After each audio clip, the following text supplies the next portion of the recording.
You don't have much time, Demetrius. Shout out as a tribute to Hulk Hogan. Get him in there, brother. Rest in peace, brother, Hulk Hogan. Not the best person, but ripped nonetheless. Ripped to the wrestling legend, if nothing else. It's the IDP show, now you know. Welcome to the IDP show. I'm your host, Josh Raymer, joined in the Sode Shack tonight. Adam Markham, Bobby Reynolds. Preseason action is underway. We're watching Colts, Ravens right now in the Sode Shack. Football is back, boys. And with that in mind, we're talking about your favorite position tonight. Yes, that's right. If you're watching, listening, it's linebacker time. We've been teasing it all summer. Now it's finally time to dig in. Top 24 Dynasty linebackers on the program tonight. Boys, it's a magical time of year. Football's on TV. We get to talk linebackers. Life is good. That's right. Everything is in its right place. It is. Feels nice. It feels nice, doesn't it, Back to Bobo? normal again. Yeah. Yeah, you're starting to get a couple cool nights. Fall's coming. Fall's coming. Right around the corner. That first crisp fall day. Oh, yeah. Yeah. Oh, man. I had Football. that thought. I had that thought the other day. It's nice to be alive from like April to Agree. November. Oh, It's yeah. a good swing. As long as football is still going, you're right? You know what I mean? Sure. Until football ends. Exactly. And then you got 2 months of sadness. Yeah. Yeah, February's, January, honestly, too, just seems like it drags. It's just like, when is this month going to be over? We've been sick multiple times. Everyone Yeah. is so sick, yes. That makes it tough. You know, you feel bad because you haven't been to the gym as much as you told your wife So you were bad. going to. It So gets bad. dark at 4:30. Exactly. The women folk are very depressed by Sure. the darkness at 4 Yeah, o'clock. yeah. It's a tough scene. It's a tough scene. It's hard out there. But hey, we are here now. The warm glow of football is back on our TV, and we're talking linebackers for you all. We got a lot to dig into, boys. We're basically going to go, we've kind of grouped these here into 6 groups of 4. We'll try to touch on as many of these guys as we can in detail. But some of them, I think, are a little juicier than others, boys. And Addie, you've pulled out a tremendous amount of data and nugs for us from your rankings. Best Dynasty ranks in the game, folks. That's what we're talking through tonight. Adam's Dynasty ranking order here, 1 to 24. If you want to see the list in more detail, or you want the guys after number 24, check out theidpshow.com. $5 a month gets you those ranks, plus so much more. Check it out, especially since August is draft season. We got some Yeah. drafts coming up, y'all. That's right. 'Tis the season. And stick around to the end of this episode. We will talk about some deeper guys, some guys that we think will be, rising in value this season. Yeah, because that's a helpful part of this exercise, Bobo, is like, who do we think we could be talking about next year that we're not talking about this year? Y'all remember the little days of just sitting over here in the corner and dreaming of having a website? I think about those a lot. Now we got the best website in the business. Yes, sir. Best Dino ranks in the business. Best pod in the business. What's your favorite dinosaur? Dinosaur? Yeah, Probably Stegosaurus. that's a good choice. Big old tail. I was always a Triceratops guy. Yeah, Triceratops is pretty cool. Gotcha. My favorite animal is a giraffe, so I'm probably partial to like the Brontosaurus with the big long neck. I gotcha. Those things are crazy. We saw them at the Louisville Yeah. Zoo. They had like the Okay. animatronics. Oh, I thought you The were like- Brontosaurus was ridiculous. back. It felt like it was like 3 or 4 stories tall. Jurassic Park. Yeah, it was. I mean, why not at this point? Let's do it. Closest I've been is Cave City. There you go. There you go. Yeah. That's a good time. That's Yeah. a good time. If you've done it once, it's like, all right, enough. That box checked. Yeah, that's No need we're to go good. back. We don't need to go back. Yeah. But we're glad y'all are back. So let's talk some linebackers, folks. Website's very nice, Josh. Thank you, Bobo. It looks I really, appreciate really that. good. There's a lot of great content on there. There's also a lot of bad sites out there in Sure. the world these days. A lot of bad people. Yeah, sure. Sure. Double A lot of down. bad hearts. So stay Not away over from here, those. though. Everything not over at here is all. golden. Heart of gold. Guarantee. That's the IDP show guarantee. That's the right promise. Heart of gold. That's right. You counter a bad heart in our crew, you tell us, and we will kill them. there. Sure. All right, boys. Group number 1. Let's start right here at the top with the top 4 Dynasty linebackers according to Adam's ranks. Roquan Smith, 28.4 years old, clocks in at number 1. Fred Warner, San Francisco 49ers, 28.7 years old, is number 2. Number 3, Edgerrin Cooper, Green Bay Packers, 23.7 years old. Zack Baun is number 4, 28.6 years old. Addie, what I like is that your ranks have a lot of the young guys very high. We're going to see a couple of rookies in this next group, but 3 of the top 4 north of 27 years old. In fact, Roquan, Fred, Zack Baun, all 28. So you've got this nice blend of the established kind of veterans with those sort of young guys sprinkled in as well. Yeah, I mean, truth be told, I don't really care for a lot of linebackers, right? I mean, they're very risky to me. You know, it's very up and down. So I don't like to get too crazy about any of these guys. But you got to respect Roquan. You got to respect Fred. You got to respect what Zack Baun did, last season, and then the contract he signed this offseason. Those guys are going to be safe and secure for the next 3-4 years and be, easily linebacker, 10 and up. I'd imagine for all those guys that in the range of outcome. They're great players. They've been great players every single year of their career. That's hard to find at this position. The hardest position on defense, really. That's why you see these teams, I think, not invest too much, because it feels like a bit of a crapshoot sometimes with these guys. But Roquan and Fred, there's no worry at all there with their futures. I feel like they're still going to be very relevant for the next 5 years, 5-6 years. Just like we see with Levante David, Bobby Wagner, Demario Davis. Like, those guys are going to be leading defenses until they decide to hang it up. And follow the money too. These are the highest paid linebackers, Fred and Roquan, in the NFL, I believe. I think Tremaine Edmonds is still up there as well, maybe number 3 by AAV, crazy as that is. And I think Zack Baun is maybe in the top 5 or 6 now by AAV. So that's a big thing for me, Bobo, is just, I know the fantasy footballers talk about it a lot, follow the money. Stability-wise, I think the contracts handed out to Roquan and Fred lock them in to 1 and 2. It's just a safe, reliable asset. Yeah, and Adam's exactly right. The way that he started, basically saying, there's not a lot of linebackers that we really care about, because the position is just so, I don't know, it's just kind of strange right now. It's not like we have 10 just locked in studs like we have at edge. We have 6 to 10 edges that feel really good, that any of those guys could be the edge one. Right now, I mean, in Dynasty, Roquan and Fred, from what they have done to their age, and also kind of what we expect from their career over the next couple of years, and yes, Josh, how they've been paid, that kind of dictates where you need to, have them in your ranks and everything. But again, the thing that I've always liked about Adam, that he's ahead of the curve when it comes to age. So here we see 28.4-year-old Roquan, we see 28.7-year-old Fred Warner, and then we have 23-year-old Edgerrin Cooper. Yep. And the other thing too about Edgerrin Cooper, and we'll talk about Jihaad Campbell here pretty soon, but it's not so much necessarily like Adam's ranks all the time, because Adam's not a huge Nick Bolton fan, but he knows that a ton of people that play IDP are. The thing about Adam's ranks, especially with the younger guys, is it's kind of like recency bias type of thing. We've been talking about Edgerrin Cooper a lot. We saw him late last year get a lot more play. Jihaad Campbell is a recent draft pick. There's kind of the unknown of what if he just goes off and goes crazy. So it's you want the old studs in Roquan and Fred, but you also kind of want the young hotness too, because everybody's everyone's excited about up. that. Could they get better? What could be? So I mean that's indicative in the ranks. Yeah, we're looking for the next Roquan and Fred, right? And that's very much up for grabs. There's not anyone. I mean, who do you feel 100% confident about that this is going to be the next guy? I don't really have an answer. I think if you looked at 20 sets of rankings for Dynasty IDP, 1 and 2, I feel like most people would have Roquan and Fred. Most people. Can I ask you something before you move on? And I just think 3 is up for grabs. I think you might have 10 to 15 different number 3 people on the ranks. Do you feel more confident in Fred or Roquan moving forward? I have it in my notes here. Fred is the player that I feel best about in all of Dynasty IDP. Nice. There is not a single IDP asset that I feel better about long term. Iron Man, all-pro, consistent producer. I mean, so much of drafting is just not getting burned. Mm-hmm. And I think Fred, in that regard, is just as foolproof as you can possibly get.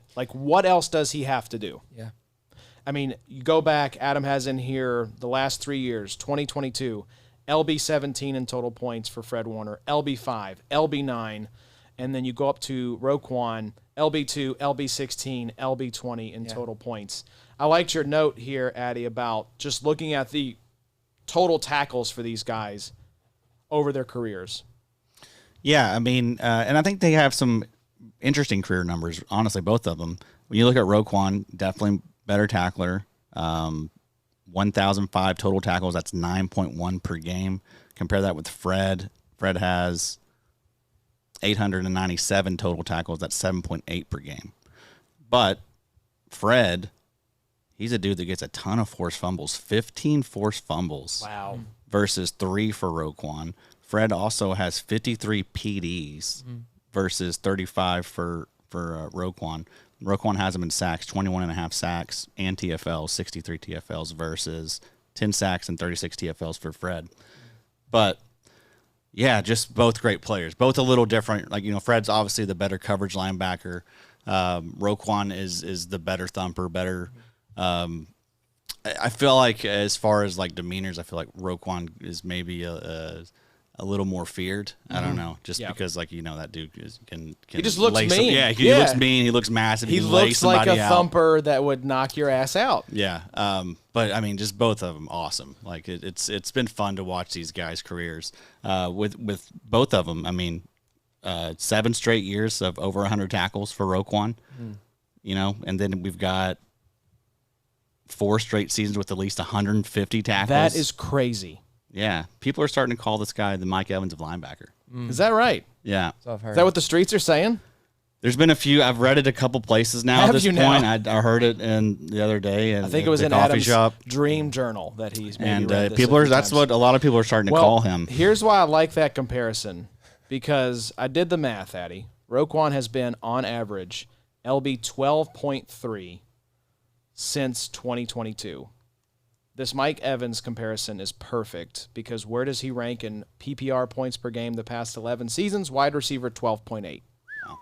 That's kind of how I feel about these guys. I feel about Roquan the same way I feel about Daiyan. They both have top 3 finishes in their range of outcomes, but they're hovering around that like LB1, LB2 border. And you may say, well, then why are they your top 1 and 2? There's not a lot of guys you can say that about year in and year out. Because that's all we're looking for, folks. Right, exactly. I'm not trying to get greedy. I can't predict who's going to be the number 1, number 2 linebacker every year. You know what I mean? Don't try You to can't play that game. But I feel pretty good that Fred and Roquan are always going to be around there, somewhere in the mix, right? And especially like they just always have that, I'm in the playoffs. I got Roquan, the fantasy playoffs. I got Roquan and Fred. Like, There's I nobody feel good. you feel I feel better good. rolling out My there. opponent is afraid. It's Derrick Henry and Saquon. We feel pretty confident they're going to be running back, ones. How many guys are there that there's just no way you're taking them out of your lineup in the biggest possible spot? Not a lot. Not a lot of guys. I think Fred is set up really nicely in 2025. think All his linebackers are gone. Robert Saleh's back. Hufunga's gone. D. Saleh's Winters back. is getting a little bit of buzz. Sounds like he's going to be the LB2. Michael Williams, kind of a little bit of a bummer for him. Maybe a step back with the knee issue today. But I think overall a better defensive line to maybe help Fred. So I don't know. I think I'm with you, Josh. I think that maybe I would rather have Fred over Roquan moving forward. But it's close. It's close. I mean, how has Fred Warner never missed a game and he broke his damn foot last year? How about that? I don't know. That is incredible. Yeah, that is so good. Yeah, I'd have no problem if you wanted to flip these two. I like the tackle floor with Roquan Smith. I think Safer. that gives you a little more, I think, security. I just think Fred's game is going to age even better than Roquan's is. So longevity-wise, I think we could be looking at a Fred Warner that's still playing at a high level at age 35, 36. I don't know if we're going to see that from Roquan. Maybe we will, but I feel better about that sort of like extreme longevity for Fred Warner. So let's talk about the guy here that you have 3 on the list, Addy. Edgerrin Cooper. We've talked a lot about Edge Cooper this offseason, and I'm as excited as anybody. He is one of my starting linebackers in our main Dynasty League. The Packers saw what they have. We saw what they have. Down the stretch, there was no one better for IDP at the linebacker position, maybe besides Caden Elliss, than Edgerrin Cooper. But my question, boys, Quay Walker is still there. He had his 5th-year option declined. I think he'll be motivated to play well. We're going to talk about him later on this list, but he's going to try to be getting a nice contract in free agency. I think it will come eventually for Cooper, where if it's not week 1, he's the 98% snap linebacker for the Packers. It will come at some point. But do you all worry at all that we're going to have this recurring conversation in September of like, when is Green Bay going to fully unleash Edge Cooper? Or do you just think it's week 1, he's the LB1, Quay Walker is the LB2? Yeah, I kind of think that's how it's going to be now. I have a little bit of reservation of like, are we getting a little too far out in front of our skis with this? Yeah, that's definitely a risk. They have a lot. I mean, they have a lot of linebackers there. Not just Quay, but Isaiah McDuffie, who's got familiarity with the coaching staff. They got Tyrone Hopper, who's still they drafted him in the 3rd round, same year they drafted Cooper. So I think we all just want this to happen so badly that maybe we're blind to the fact there's a 1st-round linebacker that's still there that they're like, hey, we declined the option. So, like, maybe that's just like, hey, we're going to phase this guy out. He's not part of our plans. Or it's like, hey, like a running back on an expiring deal, let's just get as much mileage out of Quay Walker as we possibly can. I think 100% of the snaps is probably a lot to ask for Edgerrin Cooper. But, I mean, I feel like he's going to be around 90, right? I think he will be a full-time linebacker starting out. I'm just curious how the breakdown shakes out this first month. Yeah, I think it'll be more than enough. I don't think it'll be enough or anything where it's like we're noticing that much. I think he's going to be playing at least 80% of the snaps every single week. And if he's not, then good God, like what are we doing? That's what. Yeah, I don't think that's going to be the case. I'm not trying to throw cold water on the Edge Cooper parade. And that they need to highlight their good players on the team. Like the people act like the Packers are like just loaded full of talent. They're not that special. They got some pretty solid players, but they have very few superstars. And I think Edge Cooper's right there on the doorstep of superstardom. He seems like a next level, potential type player where they just that's kind of a yawn team for me. Yeah, I'm pretty upset you didn't say Isaiah Simmons' name, but is he with the Packers now? Continue on. He said the important Isaiah, which is McDuffie. What you were talking about, Josh, talking about talking about linebackers, not DBs. seeing where the teams put their money is very indicative too with like Edgerrin Cooper. Like obviously he's not up for a contract, but last year, I mean, you look at his snaps. Early on, it was in the teens, first couple games, but then it got up to 30%. He started playing 60%, 70% about mid-year. He missed 3 games with a little injury. But then when he got back, when it counted, the last 2 games of the season and in the playoffs, 99% of the snaps, 94, and 100 the first game of the playoffs against Philadelphia. So I think from week 1, it's full throttle with Edgerrin Cooper, and then Quay can just kind of be a counterpart. I mean, the tide might be turning a little bit to where Edgerrin Cooper is the Fred Warner and Quay is the Dre Greenlaw. Could be. I think that's a possibility. I think that is what we're all hoping for. That's the logical thing. But as Sigmund Bloom likes to say, the fallacy of rational coaching. Yeah. I just hope we're not going to fall victim to that in Green Bay to start the season. Sometimes these coaches get too cute, overthink these situations. Well, maybe he was better because we used him less, right? Or they just get scared and just roll the veterans out there in the first month of the season. They don't want to ruffle feathers. And they also, these new guys or young guys, their head might be swimming a little bit, So I get it. I would say just over-index on veterans the first month, and then lean more heavily on the younger guys as the season goes along. I think Edge Cooper might be the exception, but just something to take note of. You're right, though, Addy. The Packers are kind of ass. They don't really have much talent. I'm not a big Jordyn Love guy. Their running backs are not great. I don't think any of their wide receivers, like maybe Matthew Golden works out. But then even defensively, like Rashawn Gary has never taken that step that we thought he was going to. Lucas Van Ness, please do something this year. Yeah. That team is not as good as maybe people think that they are. Sorry, Calby. My apologies. Yes. That's a tough division too. That is a tough division. Very tough division. Zack Baun, boys, number 4 here on your list. I think it's fair to be antsy about Baun. I mean, that was a legit miraculous season that he had in 2024. But everything I've seen and heard out of Zack Baun makes me confident that he's legit. I think it's just one of those things, boys, where it's like sometimes players are misused. We saw this with like Hassan Reddick, for example, in Arizona, right? Or they develop slowly. I mean, I think we've seen that with quarterbacks like Baker and Sam Darnold that just took a little bit to develop into starting caliber players. And I think once they get that change of scenery later in their career, that's when things really start to click. And I don't know what else you could possibly want from Zack Baun's situation.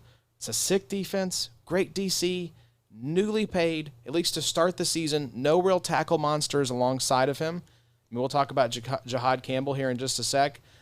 Is he play linebacker? Does he play edge? Is he a Frankie Luvu type? Like, where does he line up? I think it's going to be him, maybe Smile Mondon, maybe Jeremiah Trotter Jr. Like, none of those guys worry me. I think Baun could be set up even better than he was in 2024. Yeah, like with Baun, it was like right place, right time, with him, just for everything. I mean, that you talked about the elite defense. Like, how hard is it really for Baun? Like, when you have all that talent around you, that elite talent, that ascending talent that they have there, it's like, man, I mean, he probably had, if he was bad, like he was masked by how great those, surround, not saying that, not trying to throw shade on him, just saying that like he was, he was in a great spot. He was in a great place. He was on a great defense. Like he was like Jalen Hurts. I mean, Jalen Hurts doesn't have to be the quarterback one because the rest of that offense is phenomenal. Yeah, it allowed him to, I guess, be who he is as a player. Rush the passer, but was great tackler, great playmaker.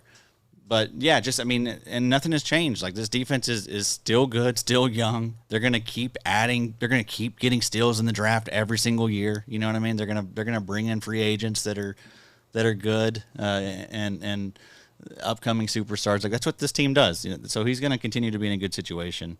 But I think he's a safe, like steady linebacker. Production was amazing. Like a good tackler, like a guy that has big sack upside.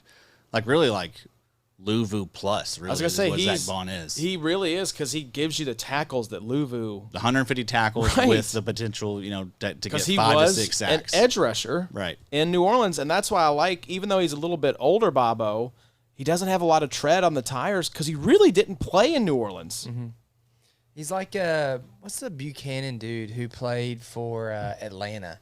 It was Deion Buchanan. Didn't he have a little late resurgence? Yeah, he played like everywhere. Kind of similar. Yeah, Baun's good. I'm trading Baun. I'm not. I mean, it's fine if we want to trust it, but I mean, in Dynasty, I'm probably if somebody's willing to give me fun couple of years though, right? It'll be fun this year. Yeah, at sure. least. I mean, if you're a contender, I can see holding on to him. But I mean, if somebody would give you, I don't think anybody's going to give you a first. But if somebody gives you a pretty nice second next year, I'd consider moving on. Maybe a second and a player. I don't know. I don't know how many years out of Baun I'm willing to trust it. That's fair. Like, yeah, if I am rebuilding and I have some Baun, yeah, I'd want a little more than just a lone second, I think. Yeah. I think I could get like a second plus a fourth at least. Yeah. I'm trying to get a second plus a third. Mm-hmm. I think it's going to be, similar. Like he's going to put up similar stats again. So, I mean, people are going to want that in season, especially if someone's going for it. So I think you can make that sell. And then, yeah, I would agree. Like, I think it's a good time to move off just because, like, yeah, he did just kind of come out of nowhere pretty much. He is older. He is 28, 29 already. 28.6. So, I mean, if you can move him for a decent amount, because do it. Would you trade Edgerrin Cooper for a first? Yes. Oh, for sure. Any of them. All of them can go for a first. Yep. Fred and Roquan? Every one of them. Yep. Definitely Baun. Yes. I just didn't know if the tipping scale there was like Edgerrin Cooper. I think you could get a first for Cooper. I really do it, think folks. you do. Do it. Just do it. Just do it. Yeah, because the reason I think you let off this show saying I'm not a fan of a lot of linebackers, it's not because linebackers not fun, it's not sexy, we don't love talking about it. It's just every year these guys pop up off the waiver wire that give you 90%, if not more, of what these top-end linebackers give you for the price of a mouse click. Yeah. I mean, look, you could have gotten Landman, who's looking like he's turning towards wearing the dot. Roseboom is going to be probably the dot guy. Like, there's Jalen Carley's could have a big role. Like, there's just so many examples of just free top 24 linebackers on waivers every single offseason. So that's why it's okay to churn this position if you can cash out for a profit. Could you trade Edgerrin Cooper for Abdul Carter? Probably. It's pretty close, right? I think I'd rather have Cooper. I'd rather have Carter. I'd rather You'd have rather have Carter. Carter? I think I'd rather have Cooper. Really? Yeah. Okay. Would you rather He's have? got him on his team. Yeah. Would I you traded rather a lot have too for him. Cooper or Dallas Turner? Cooper. Because Dallas Turner is behind Cooper in Adams' ranks, but Carter is just a couple ahead. I think Carter or Cooper I'd have as far as overall dynasty assets right behind some of the big edge rushers. Would you take a first for him? Oh, yeah.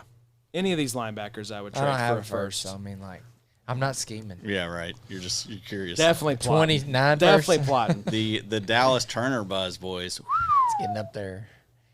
Put on a little Put weight. Put on a little Worked weight. out with Grenard a lot this offseason. I like it. all Grenard the sealing his clips own I fate. All the yeah, for real. All the clips I see of Turner, man, he is just explosive. He is so fast. It's gonna be fun. We'll see how the snap share shakes out, but I'm excited. I also saw where Will McDonald has bulked up, put on like 15 pounds. He was a common 6th round wild card pick for me and D up for that exact You're reason. welcome, you little piece of trash. Yeah, you're welcome. 4.4640. Baddest to you- do it. making- Baddest to do it. Making you look good. Hey, thank you all for filling D up. Hey, there's your boy. I don't think we've been on Yeah, since, we did it. since we got the contest filled. So thank you all if you wow. participated. That's cool. In D up. Yeah, they're watching That didn't look right. Ash and Genty right now. Yeah, bust. on the He's a Raiders bust. game. Genty bust confirmed. I think the offensive line was the issue there. No, I think it's Genty. So I thank think you all he's a for big checking fat that out. bust. We're excited for year 2 of D up. Yeah, Diep was And, great. We're looking forward to that gonna be growing fun. and getting. They're Yeah. gonna add probably more spots to some of those drafts. we So filled it with like 5 weeks before the season started. yeah, It's pretty awesome. we're gonna try So and get thank them to you make guys. that like eight to 10. Yeah, I'm talking know, with the Podfather about what 8 to 10 year rounds. 2 looks like, and I think maybe expanding it out or doing some different types of tournaments. I think we could fill Couple of them for sure. two different types of Some tournaments. $5 ones. Yeah, and maybe a $5 shorter one, or keep it the same length, and then a longer one that's 10. It was good, and I felt like the momentum building as the season got closer. So we were filling a draft per day there at the end. it's so. been I've missed it, no doubt. I know, man. I missed that notification, that noise. Right, my phone keeps trying to get me to open D up or fast draft. I'm like, nobody. Yeah. It's over. Like, we got to just wait for the season to start now. So, anyways, group number 2. Let's talk about another 4-pack of linebackers here. You were supposed to put the hat on when you talked about it. It doesn't fit right. my head. It's too small. Yeah, it don't fit. This dome is too big. Cannot be contained by any Big human old hat. brain in there. It's growing by the day for some reason. Let's talk about the Campbell Bros. Number 5 on Adam's list, Jihaad Campbell, 21.5 years old. Jack Campbell, good right there. 25. That is a young boy. 25-year-old Jack Campbell clocks in at number 6. Carson Schwesinger, 22.5 years old, is number 7 for Adam. And then Bobby mentioned him a little while ago, Nick Bolton, number 8. So what are we going to talk about from this group first, Addy? First off, that is Campbell's thing, right? Good. Good. Jihaad Campbell is No, the Campbell Soup slogan. Oh, Campbell I picked Soup. I picked up on it, Addy. I thought you just it is. meant- It is. It's a 1974 commercial here. Yeah. There you go. 19. You're welcome, folks. We are nothing if not down with current pop culture references. Cool. What's Pretty your cool. favorite Campbell soup? Try to avoid the Campbell Yeah. soups if I Okay. can. Okay. Yeah, just Hey, no pun intended right there. That's a good one. If I can, get it? I'm gonna try to get this back on the rails, folks, but it may be hard. Did you see? This old chicken noodle classic. Yeah, whatever. Okay. Is somebody's- Creamy tomato? Huh? Sure. Nobody? No. What were you saying? Did you see Saquon Barkley's quote about Jihaad Campbell this week? No, I did not. Compared him to Micah Parsons. He said super raw, like freaky athletic. He's Never heard going to of be him. a problem, a real problem for a lot of guys in the league who have to go against him and block him. Yeah, the rich get richer there in Philly. Yep, that's what they do. I mean, and he seems like very Baun-esque, right? Like if he wants to be, like he could put up 130 to 150 tackles and get over 5 sacks if he wants to be. Who better to mentor him than Wow. the man himself? Yeah, and also you got to love that like that defense is filthy and sick, but really the edge rusher position is like the one that is most open. I mean, it's Nolan Smith, which we like him. He is a little undersized, but then it's like it's up for grabs. It's like Jalix Hunt. Yep. They got who? They got the Aziz Ojulari. Right? So I mean, there is Uche, absolutely. I think, is there now. Yep. There's definitely opportunity for Baun and Jihaad Campbell to get as much pass rushing snaps as they want. So Macri actually tracked the Eagles were playing the Bengals tonight right before we recorded. First 4 drives, Jeremiah Trotter and Smile Mondon played the entire first drive. No Jihaad Campbell. Mondon came off for Campbell on the second drive. Pretty big rotation here, and with Campbell still getting up to speed after he missed time, will likely need more time to sort it all out. Also, no work on the edge for Campbell so far. So that is my question is, where do you boys think he actually lines up week 1? Is he the LB2 alongside Zack Baun? Well, Josh, with this new intel, I think he's a confirmed bust along with Ashton Genty. Confirmed bust? We have confirmed. Hey, I've confirmed that the Colts bang the under, so you can't take things away from the preseason. Believe it or not. I need to do the old swap-peroo with Jeremiah Trotter. Do you think I mean, it's just interesting that we saw. He'll be all right. He'll be fine. A rotation. I'm just curious. I think Nakobe Dean's going to start the year on PUP. Mm-hmm. So it's like, who is the LB2 alongside Baun? Is it just a rotation? Is it Mondon rotating with Trotter, and then Jihaad Campbell's playing a little bit alongside Baun, a little bit on the edge? Like, I don't know. I'll just be curious. Yeah, I think this first year is going to be, who knows? No idea. As long as, Nakobe will be out of there after this season, no doubt about that. But this year rotation's going to be weird and wonky. It'll be a week-to-week thing. I'd say is same thing with his usage and how they use this guy. But I mean, I think the upside is there with him. So I'm willing to find out. It's kind of fun that the two, you could argue, Abdul Carter, I think, is number 1, number 2 people's IDP prospects from this rookie class, but Jihaad Campbell 3 or 4 for most folks on that list. But either way, 2 of the top 4 IDP rookie prospects, sort of ambiguous when it comes to their position, where they're going to play, where they're going to line up. That's kind of fun. It's kind of fun. Future. The future is boys. positionless. Positionless, as they're saying. That's right. Bobo, is this finally the year where Jack Campbell is the LB1? Are you believing what Dan Campbell said on July 22nd? This is his defense. He's taken ownership and sets the tone for everybody. Is he the LB1 in Detroit finally? I think so. With Anzalone's kind of weirdness with his contract, I saw him getting worked the other day on some route. I don't remember exactly who he was covering, but I don't know. I feel like it's finally time. Jack Campbell, what is this, year 3? Mm-hmm. Yeah, it's time. It's time. And I think it's, Malcolm Rodriguez. I feel like you've got enough little counterparts to kind of play the They're going to be gone. Is Rodriguez back? Rodriguez is gone. They brought back Derek Barnes. I don't know if Barnes. did he sign with anybody, actually? I think he's still a free agent. Okay. Coming off the torn ACL. But I do think, you got to think that Campbell gets a little more leash this year. Don't you think so? Yeah, I think so. Feels that way. Played 89% of the snaps last season on defense. I mean, he should be, I would say, 92 to 96, somewhere in that range this year. It looks like they did bring back Malcolm Rodriguez. See? At least according to the Google machine. You owe me an apology. The Jack Campbell ranking here, it's a little more of market. Yeah, agreed. With how the market views him. People love some Jack Campbell, They want it to be a thing. They want it to be so. This is first round, RAS freak. Right. This group here, you've got 2 Addy ranked, 2 market ranked in group 2. Jihaad and Schwesinger are Addy ranks. Mm-hmm. Campbell and Bolton, that's very much the market. True.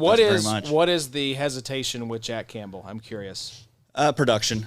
We've never seen this guy really be the producer that we want for the position. Right? He's not some guy that just gobbles up tackles. Like, the tackle rate's fine. Everything's fine with him, right? It's kind of like, show me the difference between Jack Campbell or Payton Wilson. What's the difference between Jack Campbell and Daiyan Henley? Yeah. From a production perspective, they're very similar. What's the difference between Jack Campbell and Tremaine Edmonds? Yeah. You know what I mean? Yeah. Like, those guys, like, they both, so far, they seem like he's going to be a type player that puts up like 130 to 140 tackles, and that's it. About it. Yeah. Maybe a sack or 2 sprinkled in there. Didn't you put this stink on Jack Campbell a few episodes back? I did. It's a good take. Is he Tremaine Edmonds 2.0? I gotta pull up some old takes sometimes. Mm-hmm. You need to pin. Did you pin that tweet? I need to pin that tweet. You gotta that tweet is sick. I do need to do it. I checked your Twitter and I was like, he hadn't pinned it. I can't believe I need this. to pin it. You're right. Sorry, guys. Yeah. So Carson Schwesinger, Another he one. has just kept rising. There has been, I think, no bigger winner of the offseason as far as the linebacker position than Carson Schwesinger. I mean, JOK, which I would love to see him back on the field at some point. I don't know that it's ever going to happen, but I hope it does because I love JOK. Jordan Hicks retires. The rest of that linebacking room, boys, Devin Bush, Jerome Baker, Muhammad Diabate, what are we doing here? Yeah. Is it not going to be Carson Schwesinger week 1? Am I crazy for thinking that? Are they going to roll Devin Bush or Jerome Baker out there maybe to start the year? No. I mean, this Browns team sucks. I think they're going to be playing a ton of defense. Yep. Yeah, and I think Carson's good. I think he's going to be a good player for them, man. I think he's going to do very well in that city. Everyone's going to love him. If you had him as your LB1 in this rookie class, I think it was just because you could see this guy is an off-ball linebacker. We Correct. know exactly what to expect with this guy. Right. And I think the positional ambiguity freaked a little bit of people out with the Jihaad Campbell. That's understandable. I get that. Yeah, I mean, because you're spot on. Like, I feel like Schwesinger is going to always be a guy that gives us maybe 140 plus tackles every season, and there's a lot of comfort in that. Basically a first-round pick. I mean, first pick of the second round. Yeah. So you love the draft capital. I mean, landing spot, Bobo. Going back, would you rather have had your boy Scatabo or Schwesinger now? I needed running back, so it was always going to be Scatabo. I got to say, there's a little part of me that's like, man, instead of going Tootin, I could have just gone Schwesinger or Jihaad Campbell. Yeah. There's a little bit of buyer's remorse. It could be one of those situations where Schwesinger creeps up into the late first, early second in like a rookie redraft situation. So Jack Campbell probably was a first rounder that year. Yes, he was. In rookie drafts. Yeah, late first, early second. But so now, like, maybe moving forward, we need to start looking at, like, mid-second, we need to think about these highly drafted linebackers. Yeah, don't let them slide. That third round is too far. Now, I mean, like... But at the same time, haven't we been consistently burned by rookie linebackers? I agree, but lately it seems like they've been working out a little bit better. For sure. So it's it's recency. Yeah, it comes that's back all around. it is. And we Everything also, was cyclical, Josh. the Darius Leonard class was sick in terms of immediate impact players. I think that overinflated our expectation of these rookies a little bit. But I also think that it's partly that the NFL, at large doesn't really value the linebacking position. It's also a very hard position. It's very recyclable. Listening to people who talk about the game and understand the X's and O's of defense, linebacker is so incredibly difficult to play because you have so many various responsibilities. Mm-hmm. So that's why you typically see it's just information overload for these young guys. They should find some type of metric or some type of test to give them for the RAS. Like just crazy RAS, but this guy's he doesn't. They need a wonder lick for the linebacker position. Exactly. Nick Bolton. Bobby mentioned it's sort of a market ranking here. I know we're not big fans of Nick Bolton around this table, but the Chiefs. You are a renounced Nick Bolton fan. I have the tape. Can I give you what I think Nick Bolton is? He's Fred Warner for the LB2s. You think Fred Warner's going to be like an LB1? You're pretty sure Nick Bolton's going to be an LB2. But he's going to LB1 prices. Sure. I think that's where we've always had the issue is that the market overvalues a guy. Did y'all look at the grades for last year? It was his worst of his career. I just thought it was really interesting, with the exception of his coverage grade, all of his grades below a 68, which is fine. But I'm shocked he got that contract. But the Chiefs saw this and said, let's pay this guy $45 million. But Roquan had a 66.8 overall PFF grade, and in 2024, that was first among linebackers. So Bolton was only 4 points behind that. Is that what you said? Bolton was at a 65.4? No, he wasn't. That wasn't first. That must be some type of typo we have. Okay. We'll cut that then. That's not right. Because I think Bolton was it's like 31st or 30. It was like it was in the 30s. Bolton, I thought was in like 48th of qualified linebackers. I remember seeing that last night. Like, damn, I need to change that. And I just forgot to do it. It was like 2 a.m. and that's what you get. That's what you get, folks. Little 2 a.m. mistake. You get, folks. We don't like those 2 a.m. mistakes. Hey, I didn't say it. He did it. He did it. I'll take the blame. I don't care. He did it. He went back to it. But from a points per game perspective, Bolton did kind of rebound a little bit last year. 16 in 2022, 11 in 23, but then came back to almost 14 points per game in 2024. That's fine. That's really, really solid. Yeah. Played 93% of the snaps. Tranquil is just not really working out. Leo Chenal, we're only looking for where he's going to go next year. It's pretty much Nick Bolton there. Yeah. 84th out of 189 linebackers, 65.4 overall PFF grade for Nick Bolton. So I was very surprised. I really and truly thought the Chiefs were going to let Nick Bolton walk. They brought him back. That probably was the most surprise of all the linebackers that got re-signed by their old team. Wasn't surprised by Ernest. Yeah. Wasn't surprised by Jamien Sherwood. Zack Baun was a lock to go back to the Eagles. Was shocked that Nick Bolton went back to the Chiefs. Kind of a bad move for Casey, in my opinion. Like, you got other issues all over that roster. Like, and you had Leo Chenal there that would have You got a capable guy to slot in. You go, heaven forbid you go find a Jack Sanborn or something, bring him in for $1 million. Can't do that. $1.5 million. Yeah. Now, here's what's interesting. His 2 healthy seasons, he overperformed in Macri's tackles versus expected model. 2024, the first year he underperformed. Wow. So we saw the PFF grade slip. We saw the tackles versus expected slip. Dude. So it's like, is this the start of a new trend? Is there a bounce back incoming? The first year Macri came up with that tackles versus expected, I remember Nick Bolton was kind of Trey Harrising that last year. Remember Trey Harris's yards per route run where it's like 5 or just out of the chart. And Bolton was very similar to that, but I think that was in 2022.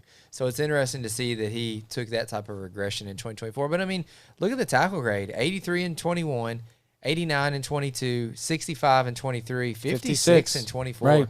Pretty bad. But, I think he's fine, honestly. Like, I've come around a little bit on him, honestly. Like, 8th overall here in the ranks. That's 25.4 years old. Market loves him. Casey Market loves him. And, like, he's been productive. Like, LB 15 in points per game last season. LB 46 in 2023 on a down year where he was hurt and banged up. LB 7 in 2022. So that is, in the range of outcomes, too, that type of finish. So, been good. He just got paid. Like, he's going to keep getting the opportunity. He's going to continue to give us these type of numbers for the next couple years. But he's probably better than we give him credit for. Right.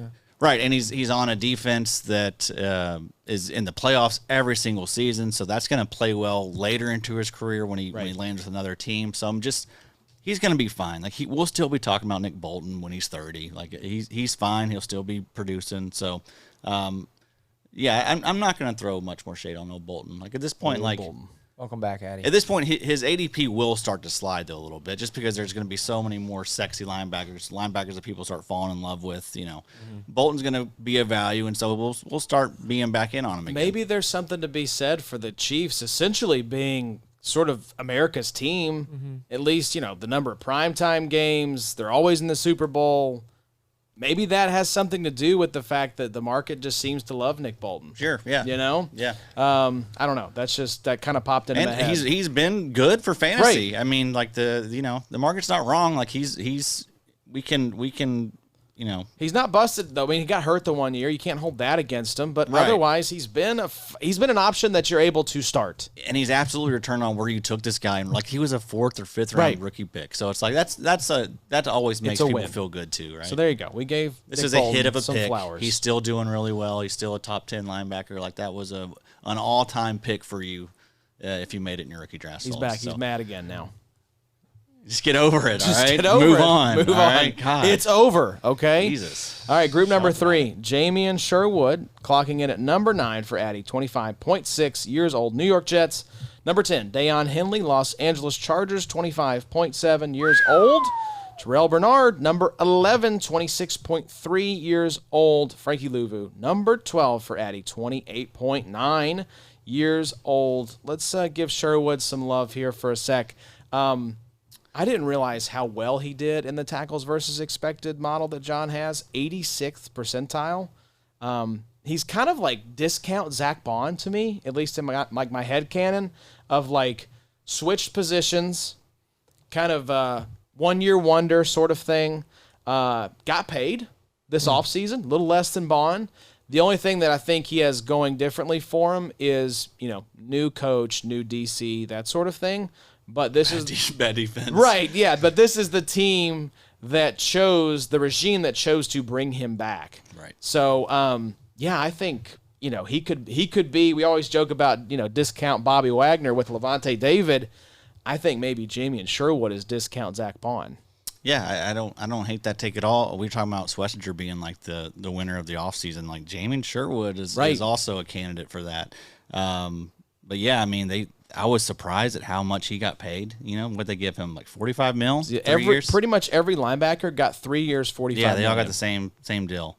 But yeah, I mean 25.6 years of age. Like he's PFF grades have now obviously like early in his career it was limited sample size, but like last year 73.8 overall PFF grade. He was in the green there. It's one of the that's a top 30 linebacker grade. So I mean, yeah, ceiling's the roof. This guy's gonna keep getting better. I think at least his role is gonna be the same, which is really all we can. That's all we can ask for. And that defense, we'll see what this defense looks like. But I mean, you do like Aaron Glenn coming over, always coached up that Detroit Lions defense, I think, pretty well.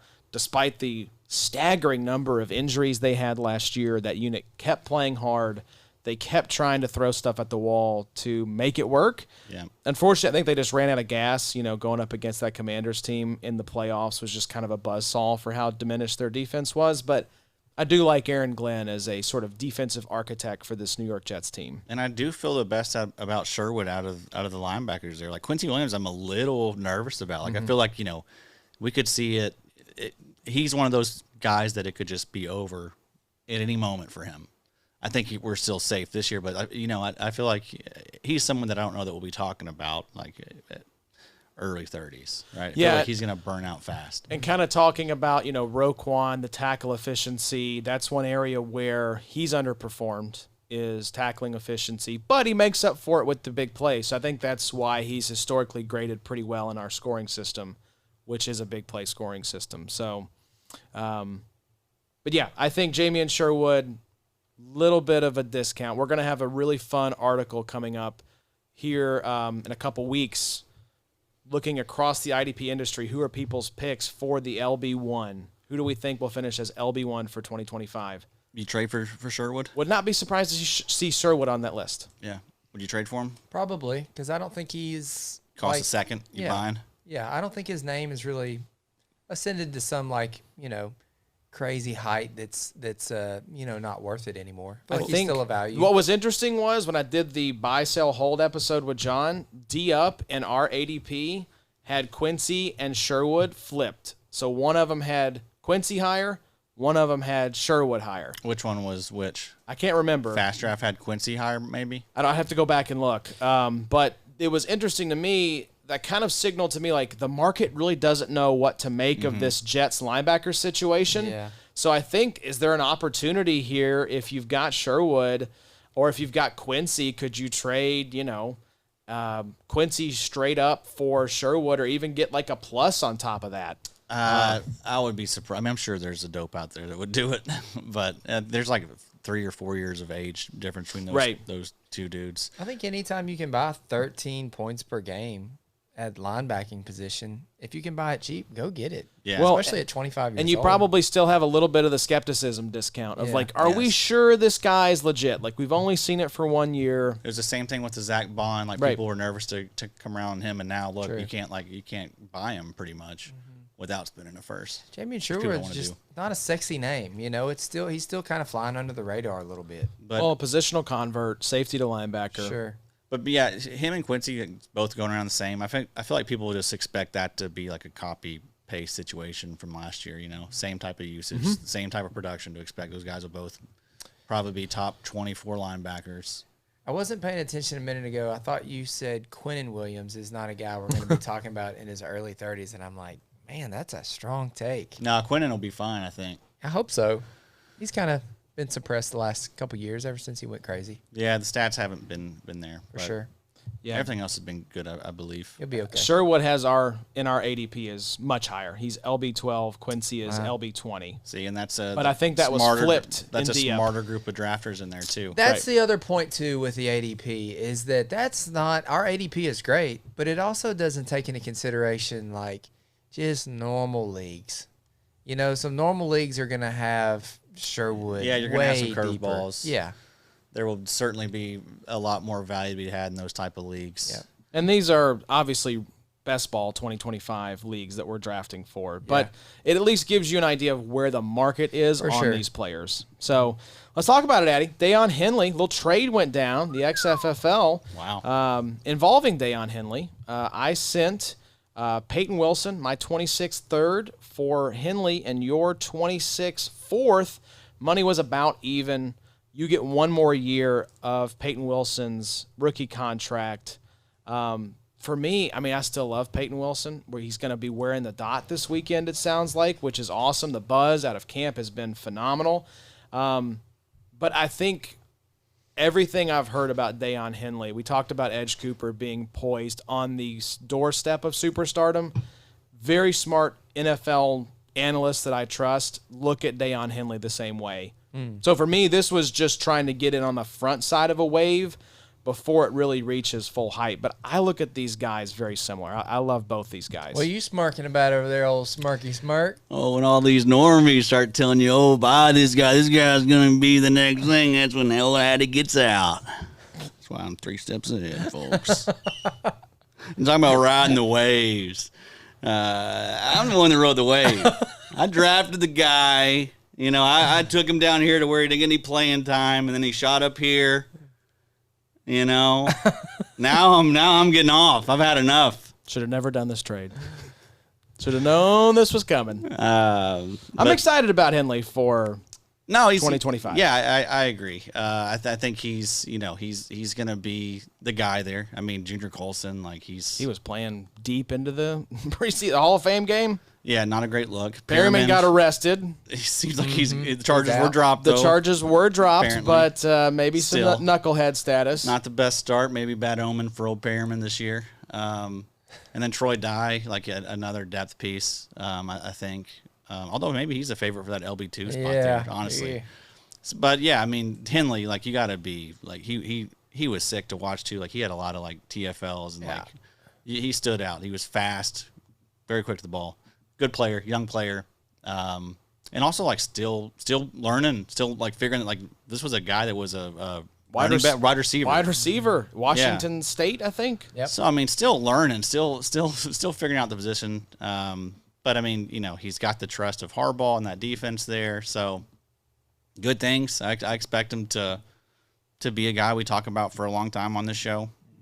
But same thing with Payton Wilson, right? I mean, I feel like with Payton Wilson, we're about to see the breakout, we're about to see this dude. We're about to see this dude put up, potentially 140, 150 tackles, sprinkling some big plays. Payton Wilson is a type of player that the tackle rate's always been pretty elite for him. Just seems like a better producer, and that's really what I'm looking for. Henley, solid. I think he put up 13 points per game last season. Also put up a big old fat donut in the fantasy playoffs, the 15, championship. 12.9. 12.9. So it's solid, but it's what's the ceiling for this dude really? Is he ever gonna be a guy that gets me 14, 15 points per game? I don't know. I'd be surprised. I mean, but if 12 to 14, that's solid. That's all we're looking for. But again, it's just with these linebackers, it's I'm not gonna get too attached to any of these guys. I feel like in a month or two when we talk about these linebackers Payton Wilson and Daiyan Henley, we could talk about Payton Wilson as being the one you want. You know what I mean? Right. So this could easily be flipped. Yeah. So it was just it was for me. You got a little bit of profit in this league. I got another year of him on a rookie contract in Payton Wilson. The one thing that does scare me with Payton Wilson is the injury stuff. That is something that's well, I'm bringing on this dude that's been hurt over a dozen times in his football career. No ACL? No ACLs. No ACLs. Maybe both. One. At least one, maybe two. Him and Tajay Spears, I get them confused on how many ACLs they each have. They each have 1.5 between the two of them. So that is what's scary for me with Payton Wilson. Is just that maybe this guy gets hurt, and if he gets hurt, yikes, the bottom could fall out pretty quickly with him. Patrick Queen, I did look it up today because I think there is still a chance he might get cut this offseason, but he's definitely getting cut next offseason. Oh, yeah. The cap savings is I think $3.5 million or so if they cut him this year. $14.5 million if they cut him next offseason. Yeah. So he's definitely gone. That's my own. That was my one. That's the reason I wasn't going to be like plugging in Payton Wilson week 1. And for me, I kind of needed to shore up that third linebacker spot because it was Zack Baun, Edge Cooper, and then Payton Wilson or Jack Sanborn as my LB3. So it's like I feel much better about slotting in Henley. We know his role is secure. Yeah. What does Patrick Queen's role look like in Pittsburgh this year? Is he a thorn in Payton Wilson's side? Yeah, no, I looked at your roster. I knew what you were doing. I saw what you wanted. You wanted security week 1. Right. You wanted to, and with me, like the team I have and like the depth I have, like You had Henley in your flex, I think. I had him in the flex. I had Roseboom on the bench. I have Right. Trevor Wallace on the bench. Also, it allowed me to go.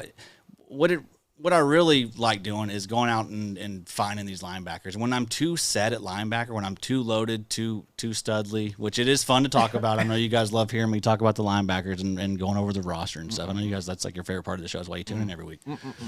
But what I love more than anything is finding the next dudes on the waiver wires, the guys that just come out of nowhere, the Bonds, the Sherwoods. That's what it's all about to me. And so getting rid of some of the players like Henley, I lost Josie Jewell by default. I got rid of Cashman though. Like getting rid of those guys allows me to do some farming, which is what this country boy wants to do.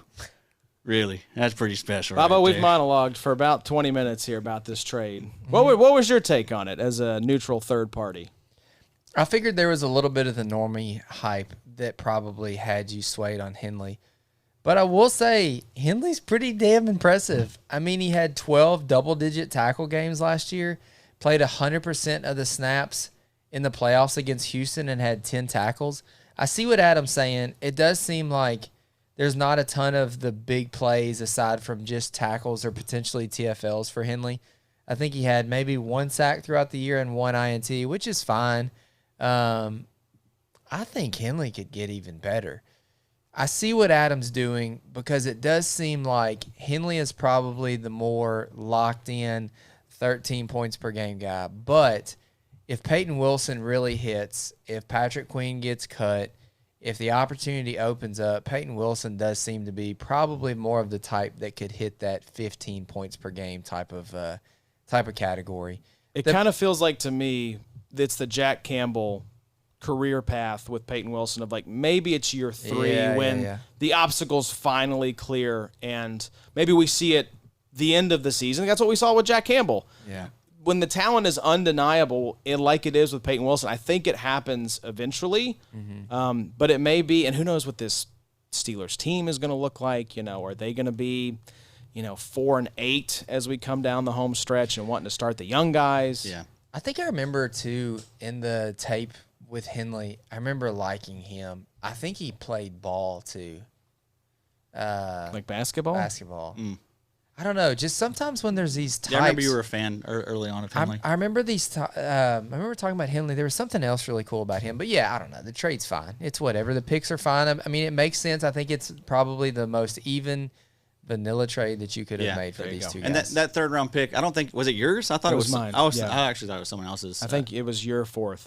Okay. Well, I was actually thinking it was someone else's, and it was going to be an early third. It'll still Josh could all collapse on Josh too. It has collapsed. The Coulson playing late in the preseason was like, Henley seems really. Yeah, you kind of wondered like, what's Coulson's role going to be? This is Jim Harbaugh's guy, Jesse Minter's guy, right? And I still think Coulson could be fine. He's still young, folks. He's 21, 22. Like let's settle down a little. Right bit. in the book, but I think Henley just seems locked in a way that Wilson is not early in the season, which is what I was looking for. Because I have a lot of these like nice little sleepers, like Divine Diablo and Sanborn, Landman and you? Sanborn. So it's nice. like I feel good about these guys, but there's enough question marks where it's like I don't know that I feel great rolling these guys out week 1. Yeah. Oh, and also with the farming stuff, it allowed me to go pick up Christian Elliss immediately. There you go. Which is I think people may be sleeping on Christian Elliss a little bit. I think he's actually good. Yeah. And I wouldn't be surprised if that dude plays a lot of snaps next season, like over 70%. I love that so much in IDP when you get a free open roster spot. Yeah. That's like just getting Extra Christmas. You got a present. little bonus, Christmas bonus, and you Dude. get to go shopping. Love it. Yeah, it's the best. Let's talk about number 11 on the list here, Terrel Bernard. This is one of my most rostered linebackers in the up. I think he's, tied for 4th. If there was like 2023, we've talked about this a little bit, Zaire Franklin, 2023 to 2024 Zaire Franklin, i.e. the guy that was just really banged up that bounces back the next year. I think the main contender for that crown is Foye Oluokun, but I would put Bernard as like a close second. I mean, don't forget how good this dude was in 2023. LB5 in total points, LB3 in points per game.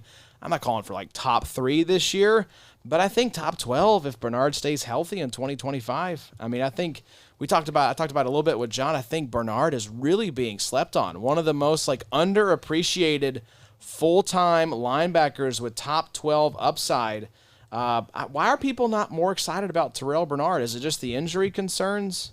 Yeah, I guess so. I don't know, but I mean, they love him there in Buffalo. Like, gave him 4 years, $42 million this offseason. So I mean, that's good stuff. The PFF grades are a little unusual with him. 47.4 overall PFF grade last season. Mm-hmm. That's interesting. And then the coverage grade 36.8. A lot of red and orange, yeah. So hopefully that flips around. I mean, that again, Buffalo wasn't too concerned. They did give him some nice money, but yeah, I think solid tackler, good enough tackler, but the big plays are usually there with him. He's a guy that has like nice interception upside, some PD upside, some sack upside. So yeah, Terrel Bernard, he should be solid for another 2-3 years, but I mean an easy sell if you got him, I think. Yeah, Bobo, Terrel Bernard. Interested at all? What's your outlook for 2025? You like Bernard this year? Yeah. You think Milano's healthy? No. You don't think so? I'm not assuming that Milano's ever healthy. No, it's been a Unfortunately, he's got that injury prone label, and I think it's actually warranted. I don't have a whole lot of Bernard shares, to be honest with you.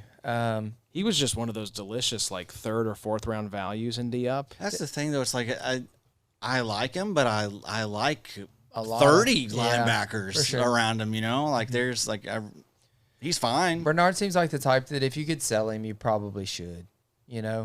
I don't know that he's definitely going You to definitely regress, should. but You definitely should. Like these are the types of linebackers you really want to sell. Yeah, I mean this next one especially, Frankie Luvu, 28.9 Absolutely. years old. Yes. Do y'all realize how many pass rush snaps he got compared to the other linebackers in the NFL? a ton. I'm sure a lot. I think it was 60 more than the next closest player. It was What did he play like 30% of his snaps? He on played the edge? 1,000 snaps last year and He had- roughly 200 pass rush snaps. I think it was 221 Yep. pass rush snaps. So probably like 25%, Yep. somewhere around there. But Yep. he had 8 sacks. Right. The tackles versus expected. Have y'all looked at the tackle metrics for Frankie Luvu? I did not realize how bad they were. 8.6% tackle rate. Yeah, That's like- 57.8 grade. That's like safety level tackle efficiency. Don't matter. Second percentile in tackles versus expected. I just, you have to hope the sacks hold up for this guy Yeah. because it feels like the bottom could fall out. But then again, he's been doing it consistently now for 3 years. And nothing's changed in So- Washington. Right. Still cheeks. Yeah. Who else are they going to Dorrance Armstrong? I think he's still going to get plenty of pass rush opportunities because, their edge rushers are the worst in the NFL. Now They even got worse, right? They lost Fowler. Right. Who'd they add? It's Dorrance Armstrong, and that's really about it.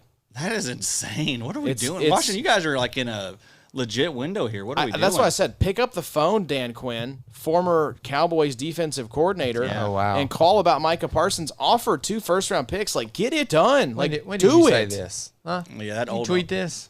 I put this in Slack. I'm like, there's a clear and obvious need here.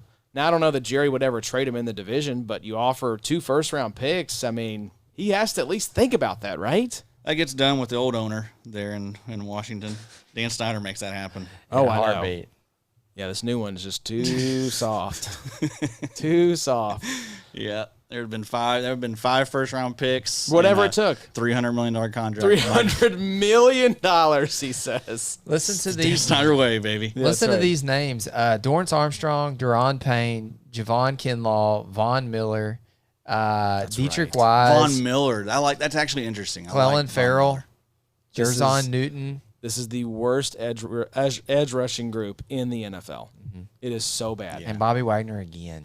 Yeah. So really, they need Luvu. They could probably use Luvu there a little more, for being honest. Yeah, right. Like, I think the need is there. Like, Yeah. I think he's going to have every opportunity. So You know who's going to have a really good year? Mikey Sainer still. Oh, baby. That guy's going to have a lot of tackles. if the wheels don't fall off, Quan Martin's also a guy that how much is going to be getting through to the second level for Bobby Wagner to just soak up 170 tackles his last season? he should be fine. He just gonna say As long as he can hold up. As long as he can hold up. I don't know. I do like Payne, Kinlaw, and Johnny Newton. That's a pretty decent little Inside's good. D tackle. Inside, We'll see, that's always been like the strength of that team. Yeah. I don't know that They I don't would have- I don't know that I would have let Jonathan Allen walk to bring in, what was it, Javon Kinlaw? Yeah. Yeah, I think that's a big time downgrade. But maybe Newton takes a step. Who knows? Trade Luvu, though. Almost 29 years old. I know. That's just one of those where it's like it seems like a prime. Just banking on sacks is the well is going to run dry at some point. Basically, the rest of the list sell. Yeah. Oh, sell them all. Sell. Agreed. And then the ones you want to buy at linebacker are going to be the guys that are Free. 30 to 30, between the 30s and 60s probably. That's the linebackers that got the upside. These guys, we know what they are. They're on the downward swing. Downward swing. Aren't we all? Stick around to the end of the episode, like we said, for those kind of later Number round 2 guys. here, Peyton Wilson. Yes. Group number 4. Let's talk about the next group here, boys. Zaire Franklin clocks in at number 13, 29.1 years old. Peyton Wilson, number 14, 25.3 years old. Yeah, boy, Bobo. Ernest Jones, 15th overall, 25.7 years old. And Ivan Pace Jr. clocks in at number 16, 24.7 years old. Let's actually start right there, Addy, because Blake Cashman, spoiler alert, is your 17th ranked player. You've got Ivan Pace Jr. ranked here. This is probably higher than every other set of Dynasty rankings out there. But I think if I'm reading your mind, which is a very scary place to be, I think you're taking into account two things.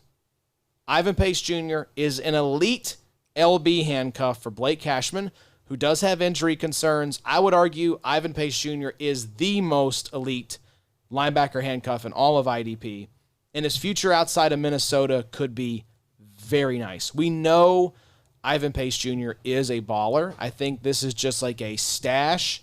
Be patient. His time is coming, and good things are around the corner. Correct. A worth the wait type of situation here for Ivan Pace. Dude has been electric anytime he gets a full-time role, like tackles, he gets them at an elite pace. The big plays are I like that. about as big as anybody's out You're there. on fire tonight with the puns. I'm doing very good. Locked in, ready for the season, guys. This is what you can expect. 2025 season. Just all puns. We're leaping again. We're leaping again, folks. Are we still leaping? We're still Damn leaping. it, I got to get damn a it. better verb. Ivan Pace, though, man, he's just, same thing in college. Like, we guys are who they are, folks. Like, Ivan Pace was an elite producer in college. He's been an elite producer in the NFL. Trust that. Trust that they are who they are. Trust that he's going to get an opportunity again. I think his contract actually is up this season. So, this could be happening very soon for Ivan Pace. That pass rush grade, 89.1 last year. He is a fun little piece to have on a Love it. defense. That's so sexy. Flores has a ton of just fun pieces, man. What a defense. I'm so excited to draft him in my normal fantasy leagues as a defense special teams. As a DST. Yes, your normal fantasy leagues, your non-sicko leagues. That's right. Yeah, I do love it. He's ahead of Blake Cashman. I think just age, is probably part of this as well for you. Ivan Pace, correct. 24.7. Blake Cashman, almost 5 years older. So, I'm so excited about the future for Ivan Pace. Yeah, And if something happens to Cashman, oh, baby. the number league winner. Truly, the number one. Go below all your fab. Get this guy immediately if he's out there. Ernest Jones, Bobo. I'm going to give you the solo cam here for Ernest Jones. Please don't. Did you realize? Give it back to me for a second. Did you realize that Ernest Jones was really banged up last year?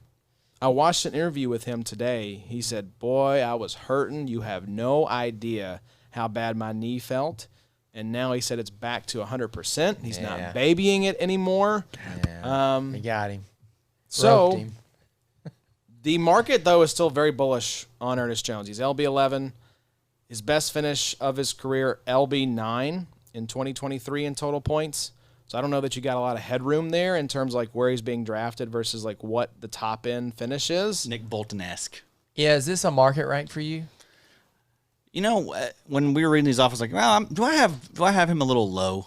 You know, Yeah. 15. You know, Last especially year with you he sitting was- across from me, feels like the spotlight's Yeah. on a little more with this Yeah, one. sure. Hey, I traded him in XFL. But he's been solid. He's been But solid. would you rather have Nick Bolton at 8 or Ernest Jones at 15? Bolton? You Honestly, think so? I think so too. 'Cause, Ernest does scare me a little bit. hey, I'm kind of a Tyrese Knight guy.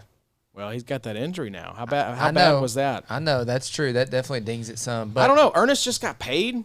Got paid. And when I did not think the Seahawks were like a lock to bring this guy back, and Mike McDonald, this could be the best defense in football. Like, I know the pieces aren't the sexiest, but you look up and down that roster, it's a very good, very loaded defense at every level. So, I don't know. I think it's closer maybe between Bolton and Ernest Jones. Feels like we do this every offseason, though. Yeah. With Seattle especially. It's like, this team, this defense, Yeah, boy. And it's like, they're fine. they're fine. Yeah, Dexter. Got some DBs. Never heard of them. Yeah, I mean, Secondary's fun, though, man. Woolen. Witherspoon, I do Tariq Woolen, I do like Julian it. Love, Nick Amenworry. I do like it, but it seems like there's like, I don't know, like the media wants, like, they like to brainwash us with Seattle. Same thing with like the Geno Smith stuff. Yeah. Like they were always, you know, I like Geno Smith, but like there was too much talk about this dude being like an elite quarterback. It's like, folks, Yeah. no, The- he's not. The accuracy was there for Geno, but he was just getting crushed. I mean, that offensive line was getting him killed But last still, year. it's like they're like, he's not taking you. Geno Smith ain't taking you anywhere. Like he's fine. He's it's the same thing with like Sam. I Darnold. like him as an upgrade Same over thing as what Darnold. Las Same Vegas thing. had last Like, year. he can fling. He can fling it in the regular season. He's a placeholder till you find something better. You're not going anywhere with him at the helm. Yeah. Sorry, folks. Yeah, I wanted to look EPA per play for defense. Seattle was sorry. number 11. So top 12 unit, I think they could be even better because I think they've improved across the board. But It's a yeah, young team. right. So yeah. Ernest is going to play a lot of ball in 2025. Yeah, I mean, I think he's the unquestioned LB1 there. 90% of snaps, I think, locked in. I think you probably could get back to that 2023 type production. LB9 in total points, 249 points. LB4 in points per game, 16.6. Just because if Tyrese Knight is out for a little while and you know takes a while to come back, then Ernest Jones is going to soak up a lot of tackles. Ernest is a really good player. I mean, he's a pretty good linebacker, and I think you can kind of throw out 2024 to some extent, to be honest with you. I mean, the tackle grade was fine, 71.1, but the overall defensive grade at 60.7. I mean, that boy played a little bit of training camp in St. Louis. Wow, what a throwback. In Los Angeles. They shipped him off to Tennessee to play half a year. I don't know that he even got a bye week and then went to Seattle that following week and put up like 10 tackles and played the rest of the year pretty good. So what a strange season for Ernest. I'm glad somebody is actually valuing him, gave him a little bit of a, you know, probably a 2-year deal there in Seattle. But I don't know that I really want to, you know, plant a big flag with Ernest for the long run. Yeah. You know, I think that's the way to look at him. fine for a year or two, and then that's probably all you're going to get. Yeah, what is the longevity past that 1 or 2 year window that we feel good about? Feels like the bottom could fall out for Ernest. He's just one of those guys that scares me long term. Doesn't Ivan Pace feel like the type that could be like, I mean, if all of a sudden you just looked up and you're like, they're giving him 100% of the snaps. Like, they're not taking him off of the field. And I know that that's weird with Cashman and everything, but Cashman has been banged up in the past. You know, he's a little bit of an injury risk. If all of a sudden Ivan Pace got a ton of snaps, I mean, he could be like just a smash. He could be like a top 5 linebacker. Absolutely. Honestly. I don't think it happens unless Cashman is injured, but That's true. Yeah, it won't happen. It won't happen this year but unless on his injury. next team, But next team, like Yeah, that could absolutely happen with him. But could, the could he be the Gets a 3-year, $30 million. Then Raiders sign him for 3 years, 30, because all these linebackers they have are ass. It's so funny because week 7 and 8, he had 100% of the snaps those weeks against Detroit and the Rams, two objectively really good teams in the NFL last year. He had 23 tackles and a sack, a fumble recovery, and a touchdown in those 2 weeks. So much fun. And then more importantly, in the I guess this was something in the playoffs. I don't even know if it was wild card week. I guess it was against the Rams. 79% of the snaps and 10 tackles. Yeah. Playmaker. When given Fun. the opportunity, there might be not anybody better than Ivan Pace. That's just always a story with him. Just dude. be patient. Be Yeah. patient. We talked about Peyton Wilson. Like we said, he's at 14 for Addy. Zaire Franklin. I think he's likely a cap casualty in 2026. I think cash out now if you can. Don't sell low. I think he's still going to be a top 12 linebacker again, Right. assuming his ankle's okay. Pay attention to that. He just returned to practice about a week ago. The bottom might fall out quickly, though, in 2026 if he does hit free agency, because I don't expect the market to be very friendly for Zaire. I think he could get a job, but I could see like a 1-year type of prove-it deal. But, I mean, this guy is elite when he is on the field. LB1 and LB2 in points per game, or LB1 in total points last year, LB2 in points per game. Was banged up a little bit in 2023, still finished top 14 in total points and LB10 in points per game. Then 2022, LB3 in total points, LB6 in points per game. We got to take all this Colt stuff down. This is going to be a long year. Yeah, it's a tough scene. We need to get some more stuff up in here for sure. Yeah. Some different jerseys. Refresh it.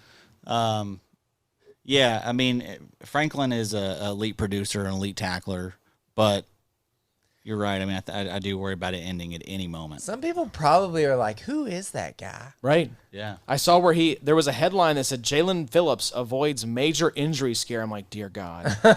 Yeah. We're already here again. It's like Anthony Richardson dislocating his pinky finger. It's like, this is the year. A-Rich needs to stay healthy. And he made it 1 quarter of 1 preseason game. That was a hard tackle. He got wrecked. He got destroyed, and it was his fault. Yeah, he missed that read. Yep. So Zaire Franklin, I think, is he the biggest flip in terms of like he could Redraft. versus Dynasty? Sure, like redraft, he's probably top 5 for me among linebackers. Like but I don't think this LB1 article I've been talking about. I think we're going to see his name quite a bit. But to give Adam some more credit, I mean, Let's not give him any more credit. you a know, little bit more. new coat of paint on the Dynasty ranks. If you were to look this time last year, I mean, Zaire was probably like 5 range, somewhere in there. Exactly, yep. But I mean, from a value perspective, if you were to have sold Zaire then, you would have gotten a king's ransom for him. I mean, there was maybe nobody better from a points per game. Imagine if you had sold trajectory. him Absolutely. right before the trade deadline to like a contender. Could you have gotten a first maybe for Zaire if someone was pushing?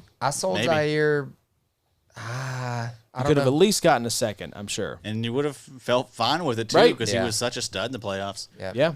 But yeah, I mean, you look at the PFF grades, like he hasn't scored over 61.9 overall in the past 3 years. Yep. So, yeah, you just worried that, it very much like it was always like the same worries that we had with Foyer, where it could just stop. End quickly. And we kind of saw that last year with Foyer, Right. And now that there's like uncertainty with the rest of his career. Same thing with Zaire Franklin, just uncertainty, and also like it's set up for it to be potentially scary for Zaire this year. Like this is maybe going to be a very bad team. Lou Anarumo coming in, defensive coordinator. Right. New DC. You got a bunch of young guys there, at linebacker that they may want to see what they have in.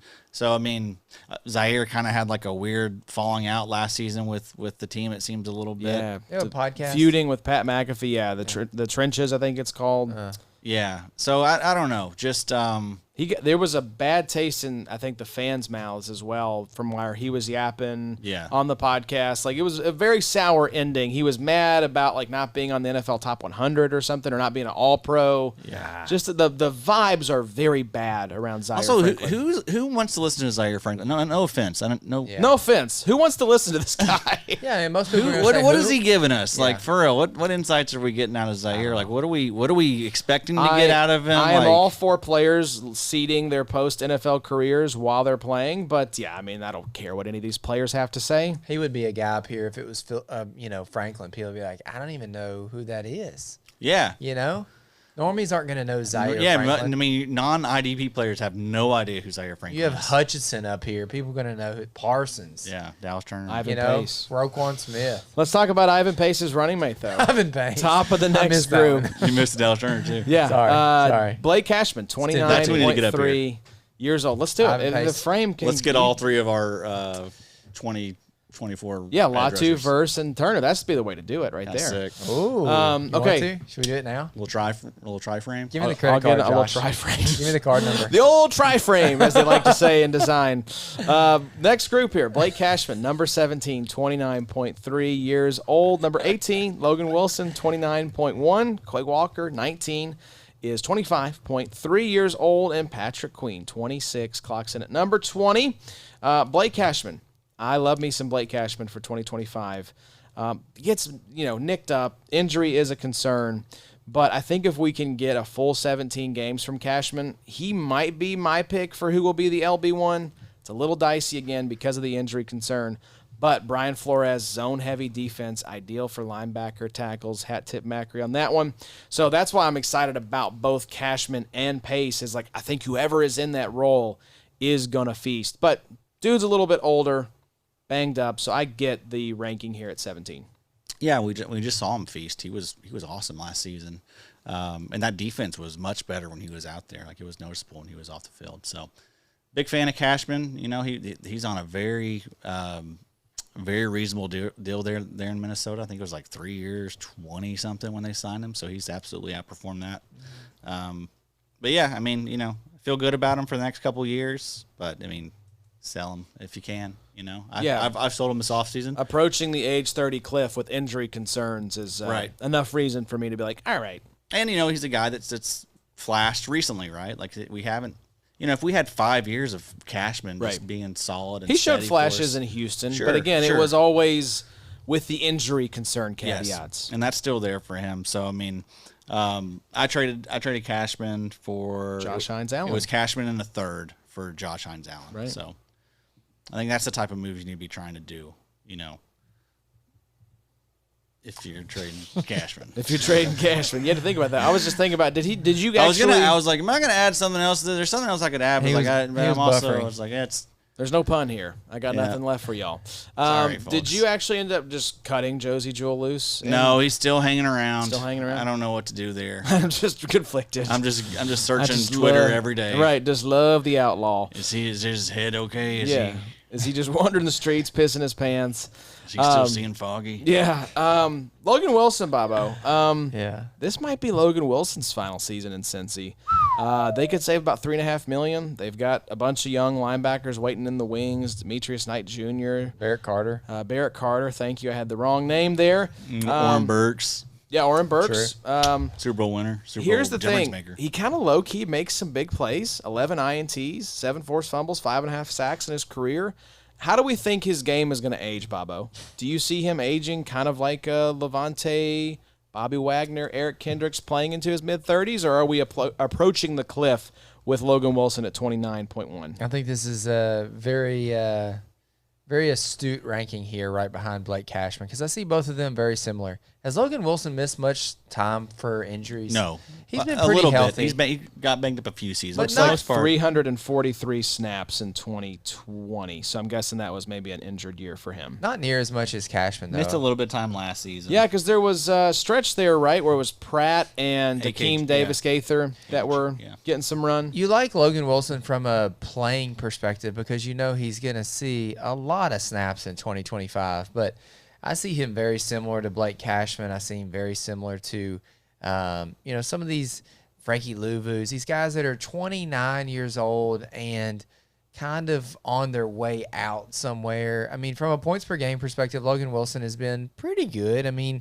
LB 17 points per game in 22, LB 16 in 23, LB 31 in 24. Meh.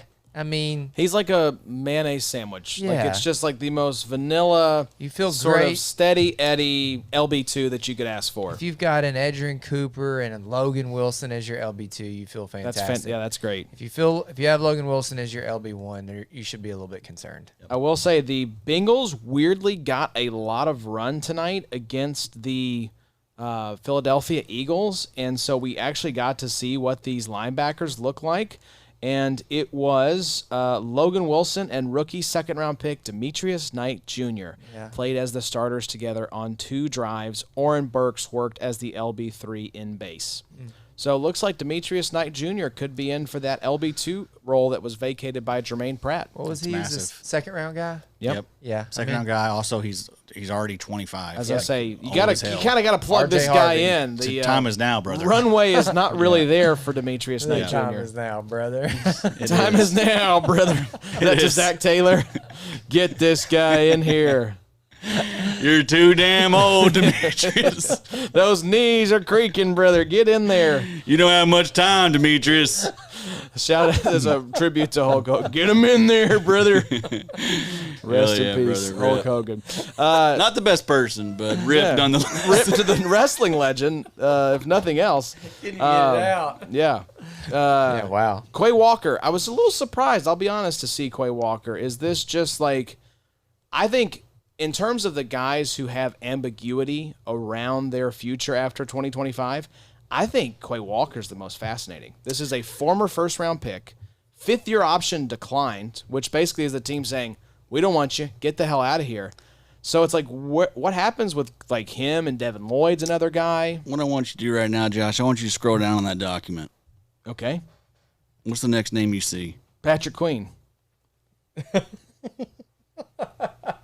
Similar. That's what I'm saying. Like, I think it's... That's really what I see for him. I see like he's going to be a guy that is hated on. Side-eye. Pretty good. I really was not making the connection. I was mainly scared. When you're staring down Sure. the barrel of that look, you cower. Yeah, but I mean, he's disrespected. We got the crybaby Quay stink on him. We've all hated him since then. He got pantsed by Edge Cooper Sure. last season. It's just been like the Packers fans are also very annoying about him. It's like they were in denial for the longest time that like And now they just straight up, I think, hate his guts. now they hate him, right? right? So he's just been an annoying player for me personally. But I think he's still going to be fine though. I think he's still going to get opportunities. Like this is also like a former first round pick, like you said, like out of Georgia. So still young. Like I mean, he's going to keep getting opportunities, just like Patrick Queen did. Do you think he gets a 3-year, $41 million contract? Maybe there's a lot of dumb teams. I think there's a lot riding on this season for Quay Walker. Yeah. Because you got to remember, Patrick Queen had the glow up in Baltimore with Roquan coming in. Play was better. Yeah.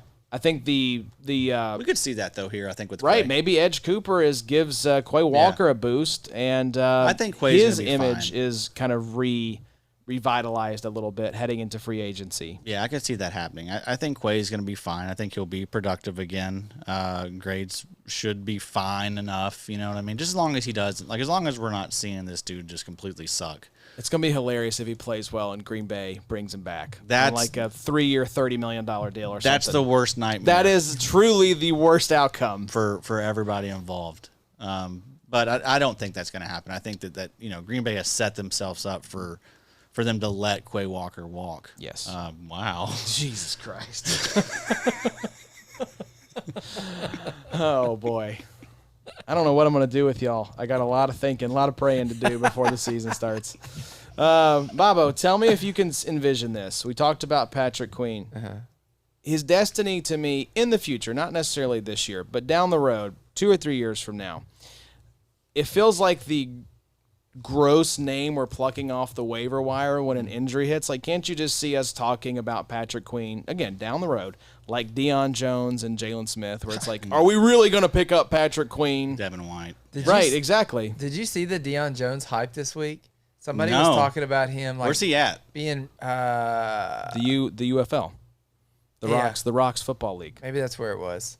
But They're yeah, hyping up him. Houston and, Roughnecks. the Jalen Smith, Zach Cunningham, very similar archetype. Did I say that word right? It is close. How would you say it? Archetype. Archetype. Yeah. That's too close to architect. Deion Jones is in Tampa Bay. critiquing the word now. Yeah. No, I don't like that pronunciation. That's dumb. I think in the South you can kind of do that. Like, I don't care Archetype. for that You just much. put some extra words in there. Right. No, Yeah. he's in Tampa Bay. Man, Kentucky That's stank. that's a little Lord have mercy, get me out of here. that's a little spine chill, Addy. The Quay Walker, chill. Quay and Queen, That was sick. the Quay and Queen, the similarities there between the two. There's It a lot. just feels like Patrick Queen's destiny this year is like, when does Payton Wilson pull the rug out from under Patrick Queen? Yeah. And that sucks because, again, Queen was a first-round pick, was he not? That's been the story for him every single year though with Queen though. It's like everyone's always Roquan. like, it's gonna be ending here soon. He's not gonna be productive at all anymore. But it's like he keeps on, he keeps on getting jobs, keeps on getting opportunity. And also it's like with Queen, I'm willing to. He's been in some really good defenses, and that's a lot of pressure. You know what I mean? Like going from the Ravens. Which a lot of pressure there. You know, all-time defense, all-time greats at the position on that defense, and you go to freaking Pittsburgh, which is same thing. You know, it's just. I'd like to see him be on like the Arizona Cardinals or something. He's 26 years old. I'd like to see him. He's 26. I'd like to see him be a second banana. I think where he's gotten just on a team that's not where there's not as much pressure, just not as much primetime games. You know, not as many good players around where he looks, out of place. Right? Stands aren't really full. I just think he's not the type that needs to be a Batman. I think he needs to be a Robin, and I think where he's gotten in trouble in Pittsburgh is they expected him to be Roquan for the Pittsburgh Steelers, and that's just not Queen's game. That's fair. I think he is a supercharged second banana, and if we can get him in a situation where he's allowed to do that, then what if the Seahawks bring him in next year alongside Ernest? Mike McDonald, former defensive coordinator for the Ravens, very familiar. I would love Ernest Jones as Batman, Patrick Queen as Robin. I think that would be a much better fit for Patrick Queen. But he does seem to be, kind of the type to maybe a Cashman type of, just 1 year, 2 year little deals for the next 5 to 6 years. Yeah. Nobody's going to lock him down long term, but he's going to kind of float around. 26 though. He's younger than I remembered. Yeah, it's fine. He got a lot of NFL experience. He could age well, folks. Situation who could knows? change. Yeah. I think there's we'll see. I wonder what his game looks like after the, Pittsburgh run ends. I think possibly this offseason, but almost certainly next offseason. I would just like him out of the spotlight. There. Right. There's just too much pressure. And again, too much pressure. The expectations are just absurd.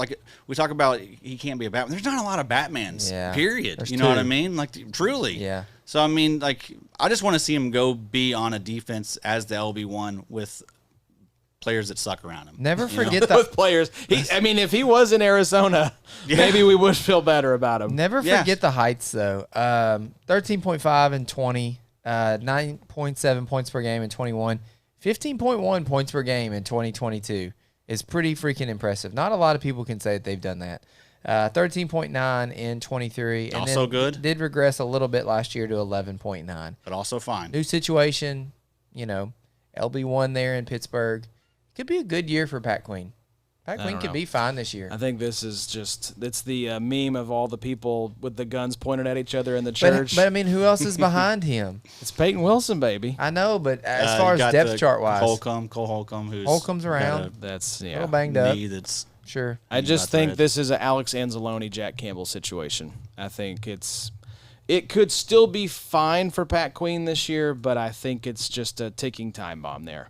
I think you just want it to be a ticking time bomb. I'm kind of get tired of this He's Queen gone. hate. Yeah, I know. You wanted him cut early on. Yeah. I just thought he would be. It's like he was. You're dug in. You ate his guts. They've already gotten rid of Minka, who was kind of one of the players that it was rumored was being whispered about, or talked about out loud by guys like T.J. Watt and Cam Hayward as we can't have these communication breakdowns on the defense. It's costing the team games. It's costing our defense.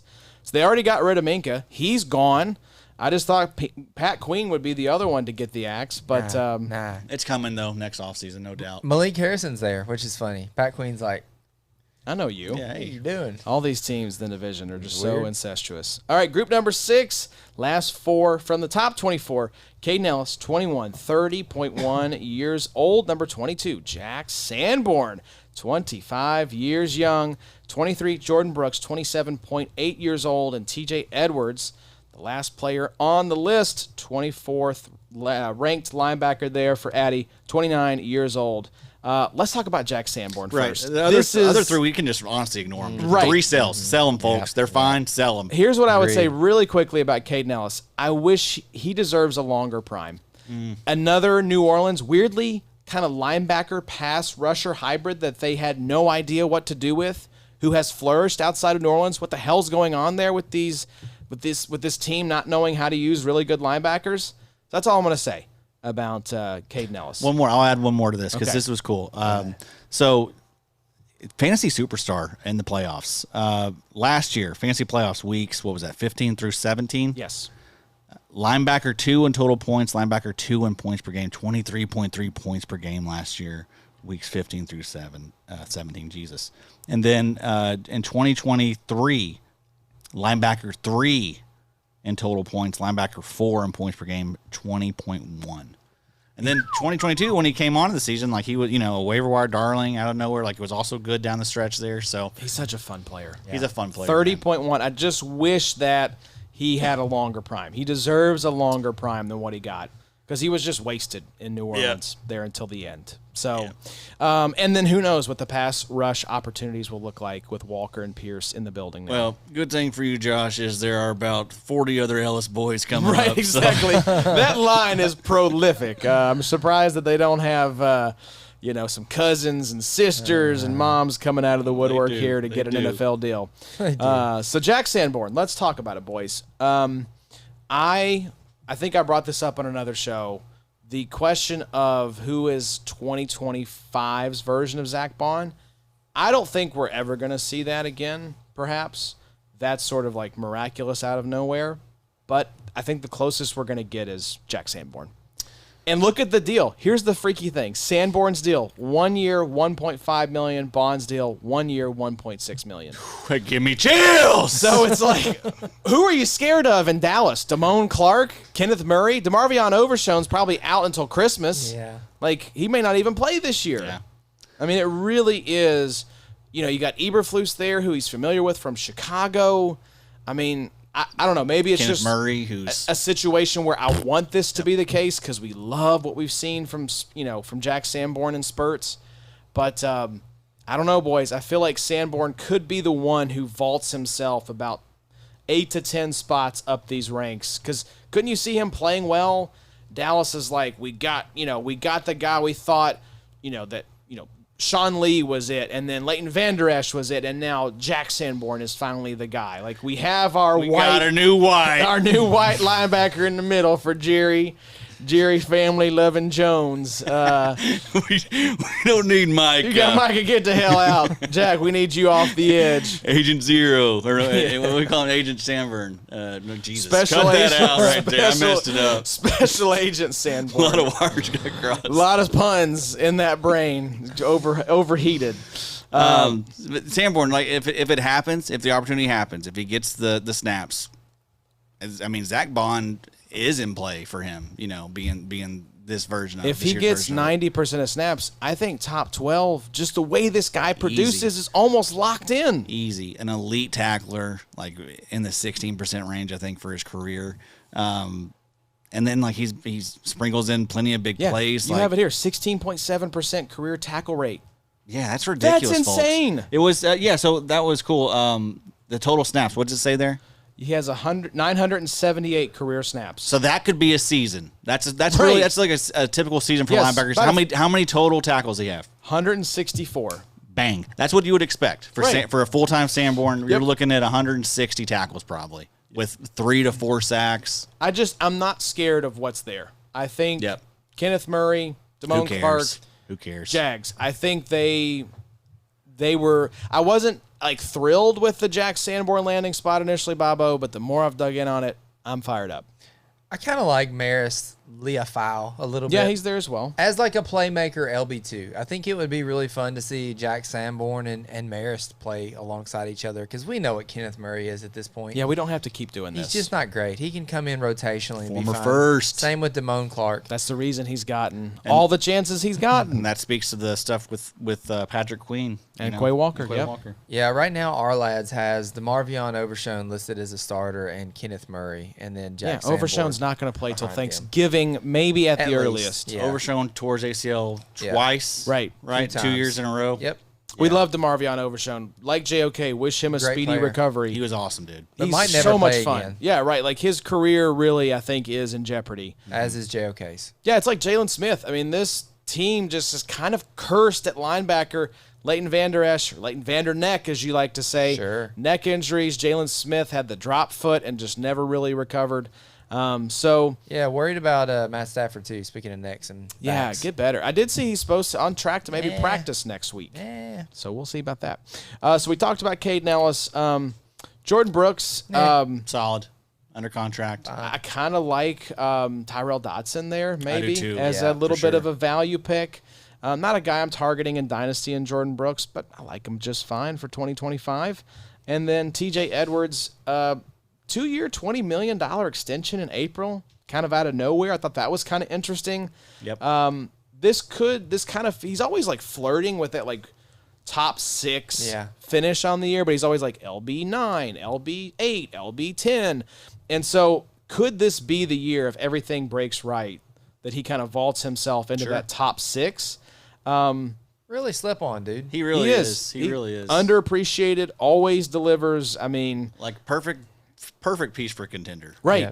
I just think the kind of rising tide lifts all boats. Like if this Bears team does take a step forward with better coaching, could this be a situation where you just see TJ Edwards have his best season and finish top 6 for linebackers in 25? Maybe he's just been so damn good. It's Right. it's a lofty expectation. Right. I mean, if he's around, what he's been like that, I'll take that. He started off last season slow, but picked it up as Right. it went on. He's just always consistently.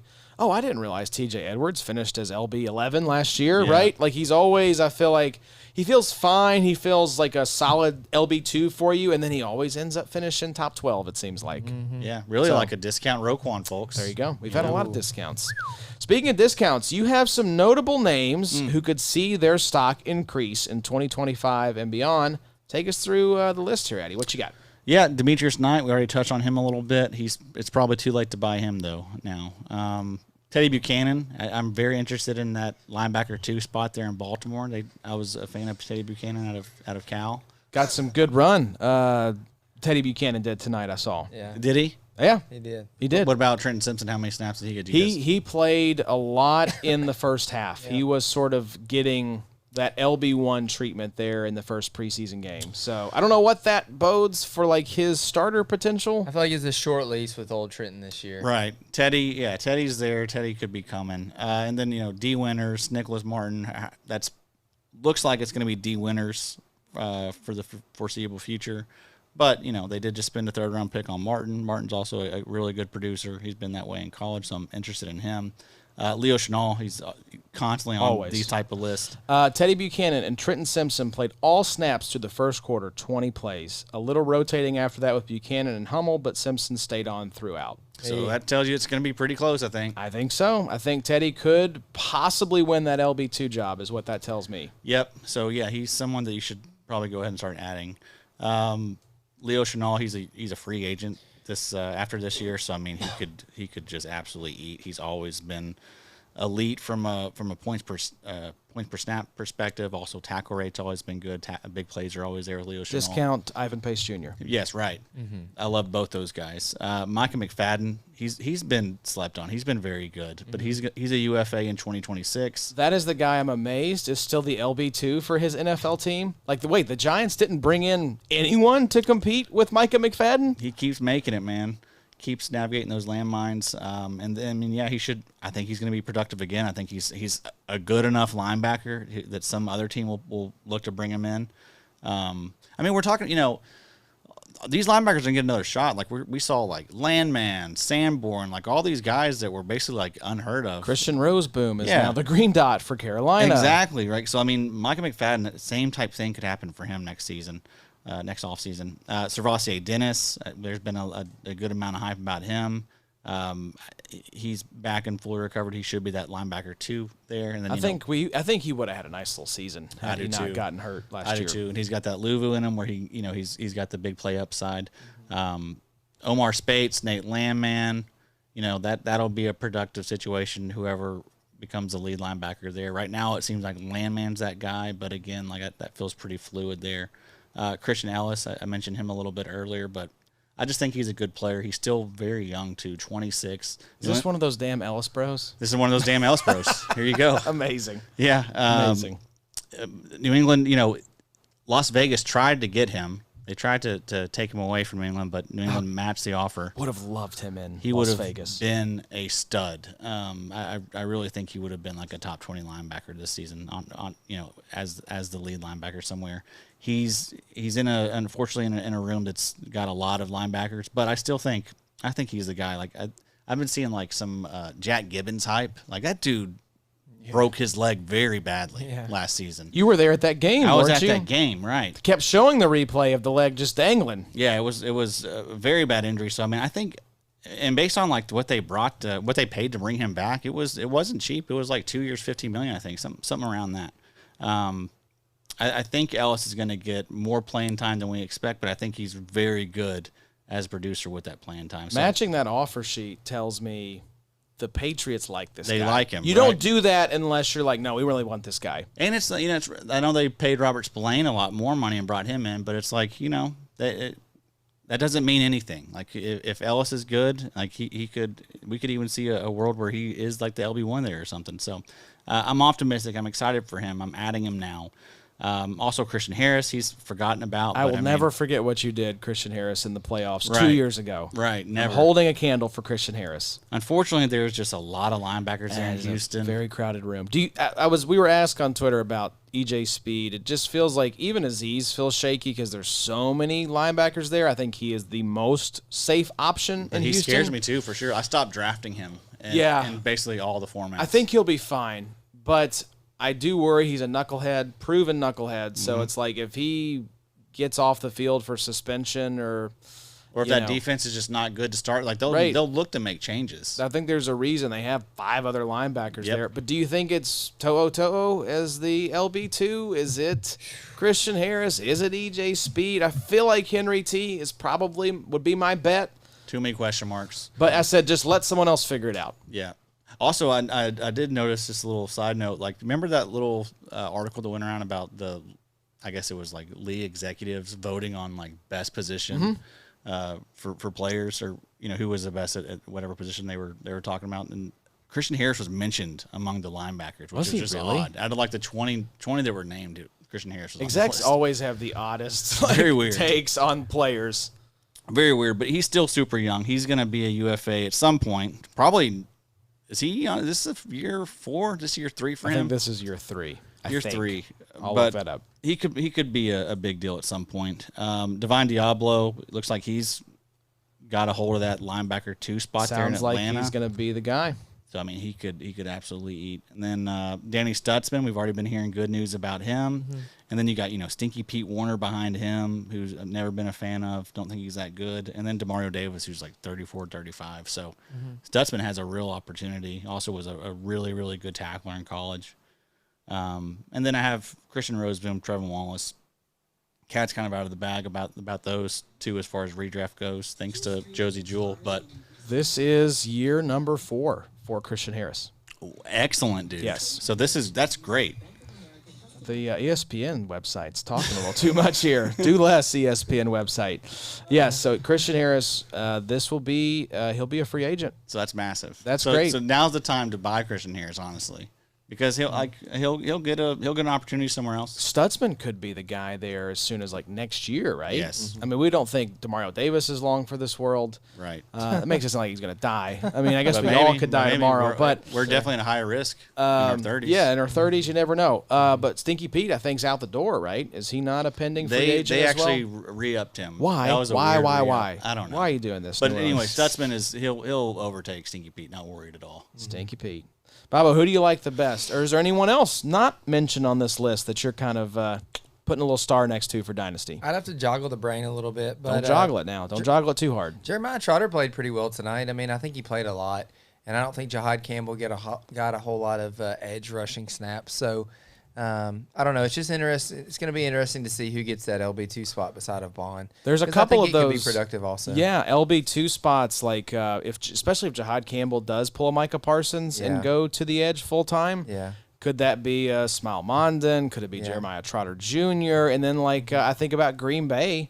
Quay Walker's going to be out the door. If it is Edge Cooper, LB1, who's the LB2 alongside him? That's true. Is it Tyrone Hopper? Is it Yeah. Isaiah McDuffie? Do they draft somebody else? Is it Isaiah Simmons? They'll bring somebody If else in. Cincy cuts loose Logan Wilson next year, Demetrius Knight Jr. sounds like the LB1. I mean, the biological clock is ticking for Demetrius Knight Jr. So is it Barrett Carter there? Is it somebody else that they draft? I think there's a couple of those LB2 spots that kind of wide open right now. There's a lot of really gross linebacking play right now in the NFL, and I think honestly this weekend is going to teach us a lot. I'd follow Macri this weekend on. I was going to say all these on the stats old that X. I've been referencing are from Macri. Raiders, y'all curious? Devin White and Jermaine Pratt were 100% of snaps. Landon Roberts 44.4% of snaps, and then Tommy Who was the first drive. So it looks like the starters will only play one drive, 9 defensive snaps. Here's what that looked like. So that was on 9 snaps, Devin White and Jermaine Pratt both played all 9. Wow. And then Landon Roberts played 44%, so whatever that is, like 3 snaps, I guess. Yeah. Tommy Eichenberg and Jamal Adams were the second LB unit. Wow. So what the hell is going on in Las Vegas? Pete Carroll. Can't quit him. That's one of those where it's like, I don't think any of those linebackers are on the roster next year for Vegas. So I really want to see, is it Eichenberg? Is it somebody like an Ivan Pace, like a Patrick Queen, like a Quay Walker that ends up there? That'll be a fun one to track. Yeah, it's wide open there for sure. So You almost wonder with like a guy with Nick Bolton, do you think the Chiefs felt like they owed it to him? I think they just love Nick Bolton. And I feel like they had to. They thought that they had to do that. They Yeah. couldn't let him walk. Yeah. They are reeling. Like they couldn't afford, in their brain, they couldn't afford to like let any talent out the door. Yeah. They were already losing Justin Reed. They couldn't let Bolton go. Yeah, even that's though true. it wasn't really the biggest need. I just don't know that was the best use of resources. Oh, it definitely wasn't. I mean, But also, $45 million. also there wasn't really any difference makers out there offensively that they could have gotten. You know what I mean? Yeah, it was So- a week. And, T. and Higgins really, was it's going like back to the Bengals. who else could you have gotten? Like Yeah, outside of like linebackers, there was a lot of linebackers for sure. but there wasn't really any other difference makers that you could go spend money on. So they just didn't want to lose Bolton. And when Baun went back to the Eagles, I don't know if that was before Bolton's deal. Baun he was the first domino to fall. I remember that. But I mean, after that, then it was like Kenneth Murray. Like Right. it started getting pretty shallow. I just pretty don't know fast. that you even had to spend on that at all. Yeah, that's true. Like, I think you could have just rolled Drew Tranquil and Leo Chenal out Oh, there and yeah. been just fine. Could you have gone and gotten maybe a couple, an extra offensive lineman or maybe some wide receiver depth? I mean, Rashee Rice is going to be out now. Or just save the money. Or just save the money. Yes, exactly. So Their wide receivers look pretty good, though. I think they've got some nice little. Brashard Smith looks really fun, like out of the backfield. and if Josh Simmons is legit, Yeah. like week 1 right out the gate, Even that's nice. The dude I was talking about, Gelati. Yeah, Yeah. Ashton. He Ashton looks G. pretty good. I mean, Ashton G. he can earn that FAU, opposite of Karlaftis pretty quickly because Oh, man. FAU is pretty much nothing. That defensive line, yeah, they love Karlaftis. They extended him. He got a Yeah. little bag. He needed to. I mean, that's something you can't let What walk out the talent do door. you have besides Yeah. Chris Jones along that defensive line? Yeah. So there you go. Mike All right, Dana. folks. That's probably like, I don't know, 40 to 50 linebackers we've mentioned on tonight's show. So if you want the full list, Adam, I think you probably have like, I don't know, 50, 60, 100 plus linebackers ranked in the Dynasty ranks. I do. So go check it out. theidpshow.com. Adams ranks the best And in then the we biz. also have best ball redraft ranks as well. So Yep, Mike's projections are in there. All the draft kit material, the ADP is updated. The rookie ranks, y'all just updated if you got a late rookie draft. So we've got you covered, folks, and we've had you covered since May 1st. This Gosh, content, imagine doing a rookie draft now. yeah, day one, Josh. yeah, exactly. We've had you covered from the start and have kept you updated all offseason because that's what we do here at the IDP show. We got some more episodes coming up for y'all here this offseason. We're going to be talking to John Macri here in a couple weeks, sorting through what matters and what doesn't for preseason football, training camp news, kind of cutting through the chatter to see what actually matters.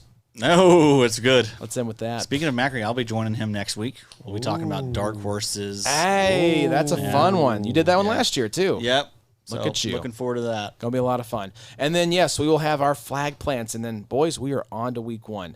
So, a lot of fun stuff, though, coming up. Make sure you check out the IDP after show. We've got a little double feature. It's our NFC AFC East preview with Johnny the Greek and our boy Tackle Box Props. Both long-suffering Cowboys fans going to be on with Jeff Pomazal breaking down that division. We've got some live drafts coming up over on IDP Drafts. So just tons of good stuff, y'all. Check us out, youtube.com/@theidpshow, theidpshow.com. And enjoy the football, folks. It's preseason, but it still counts all the same. We've been crawling through the desert of the offseason. We finally got some football on our TV, so enjoy it. Enjoy each other. And until we see you all here in a couple weeks to talk training camp and preseason news, y'all take care, and we'll see you soon. It's the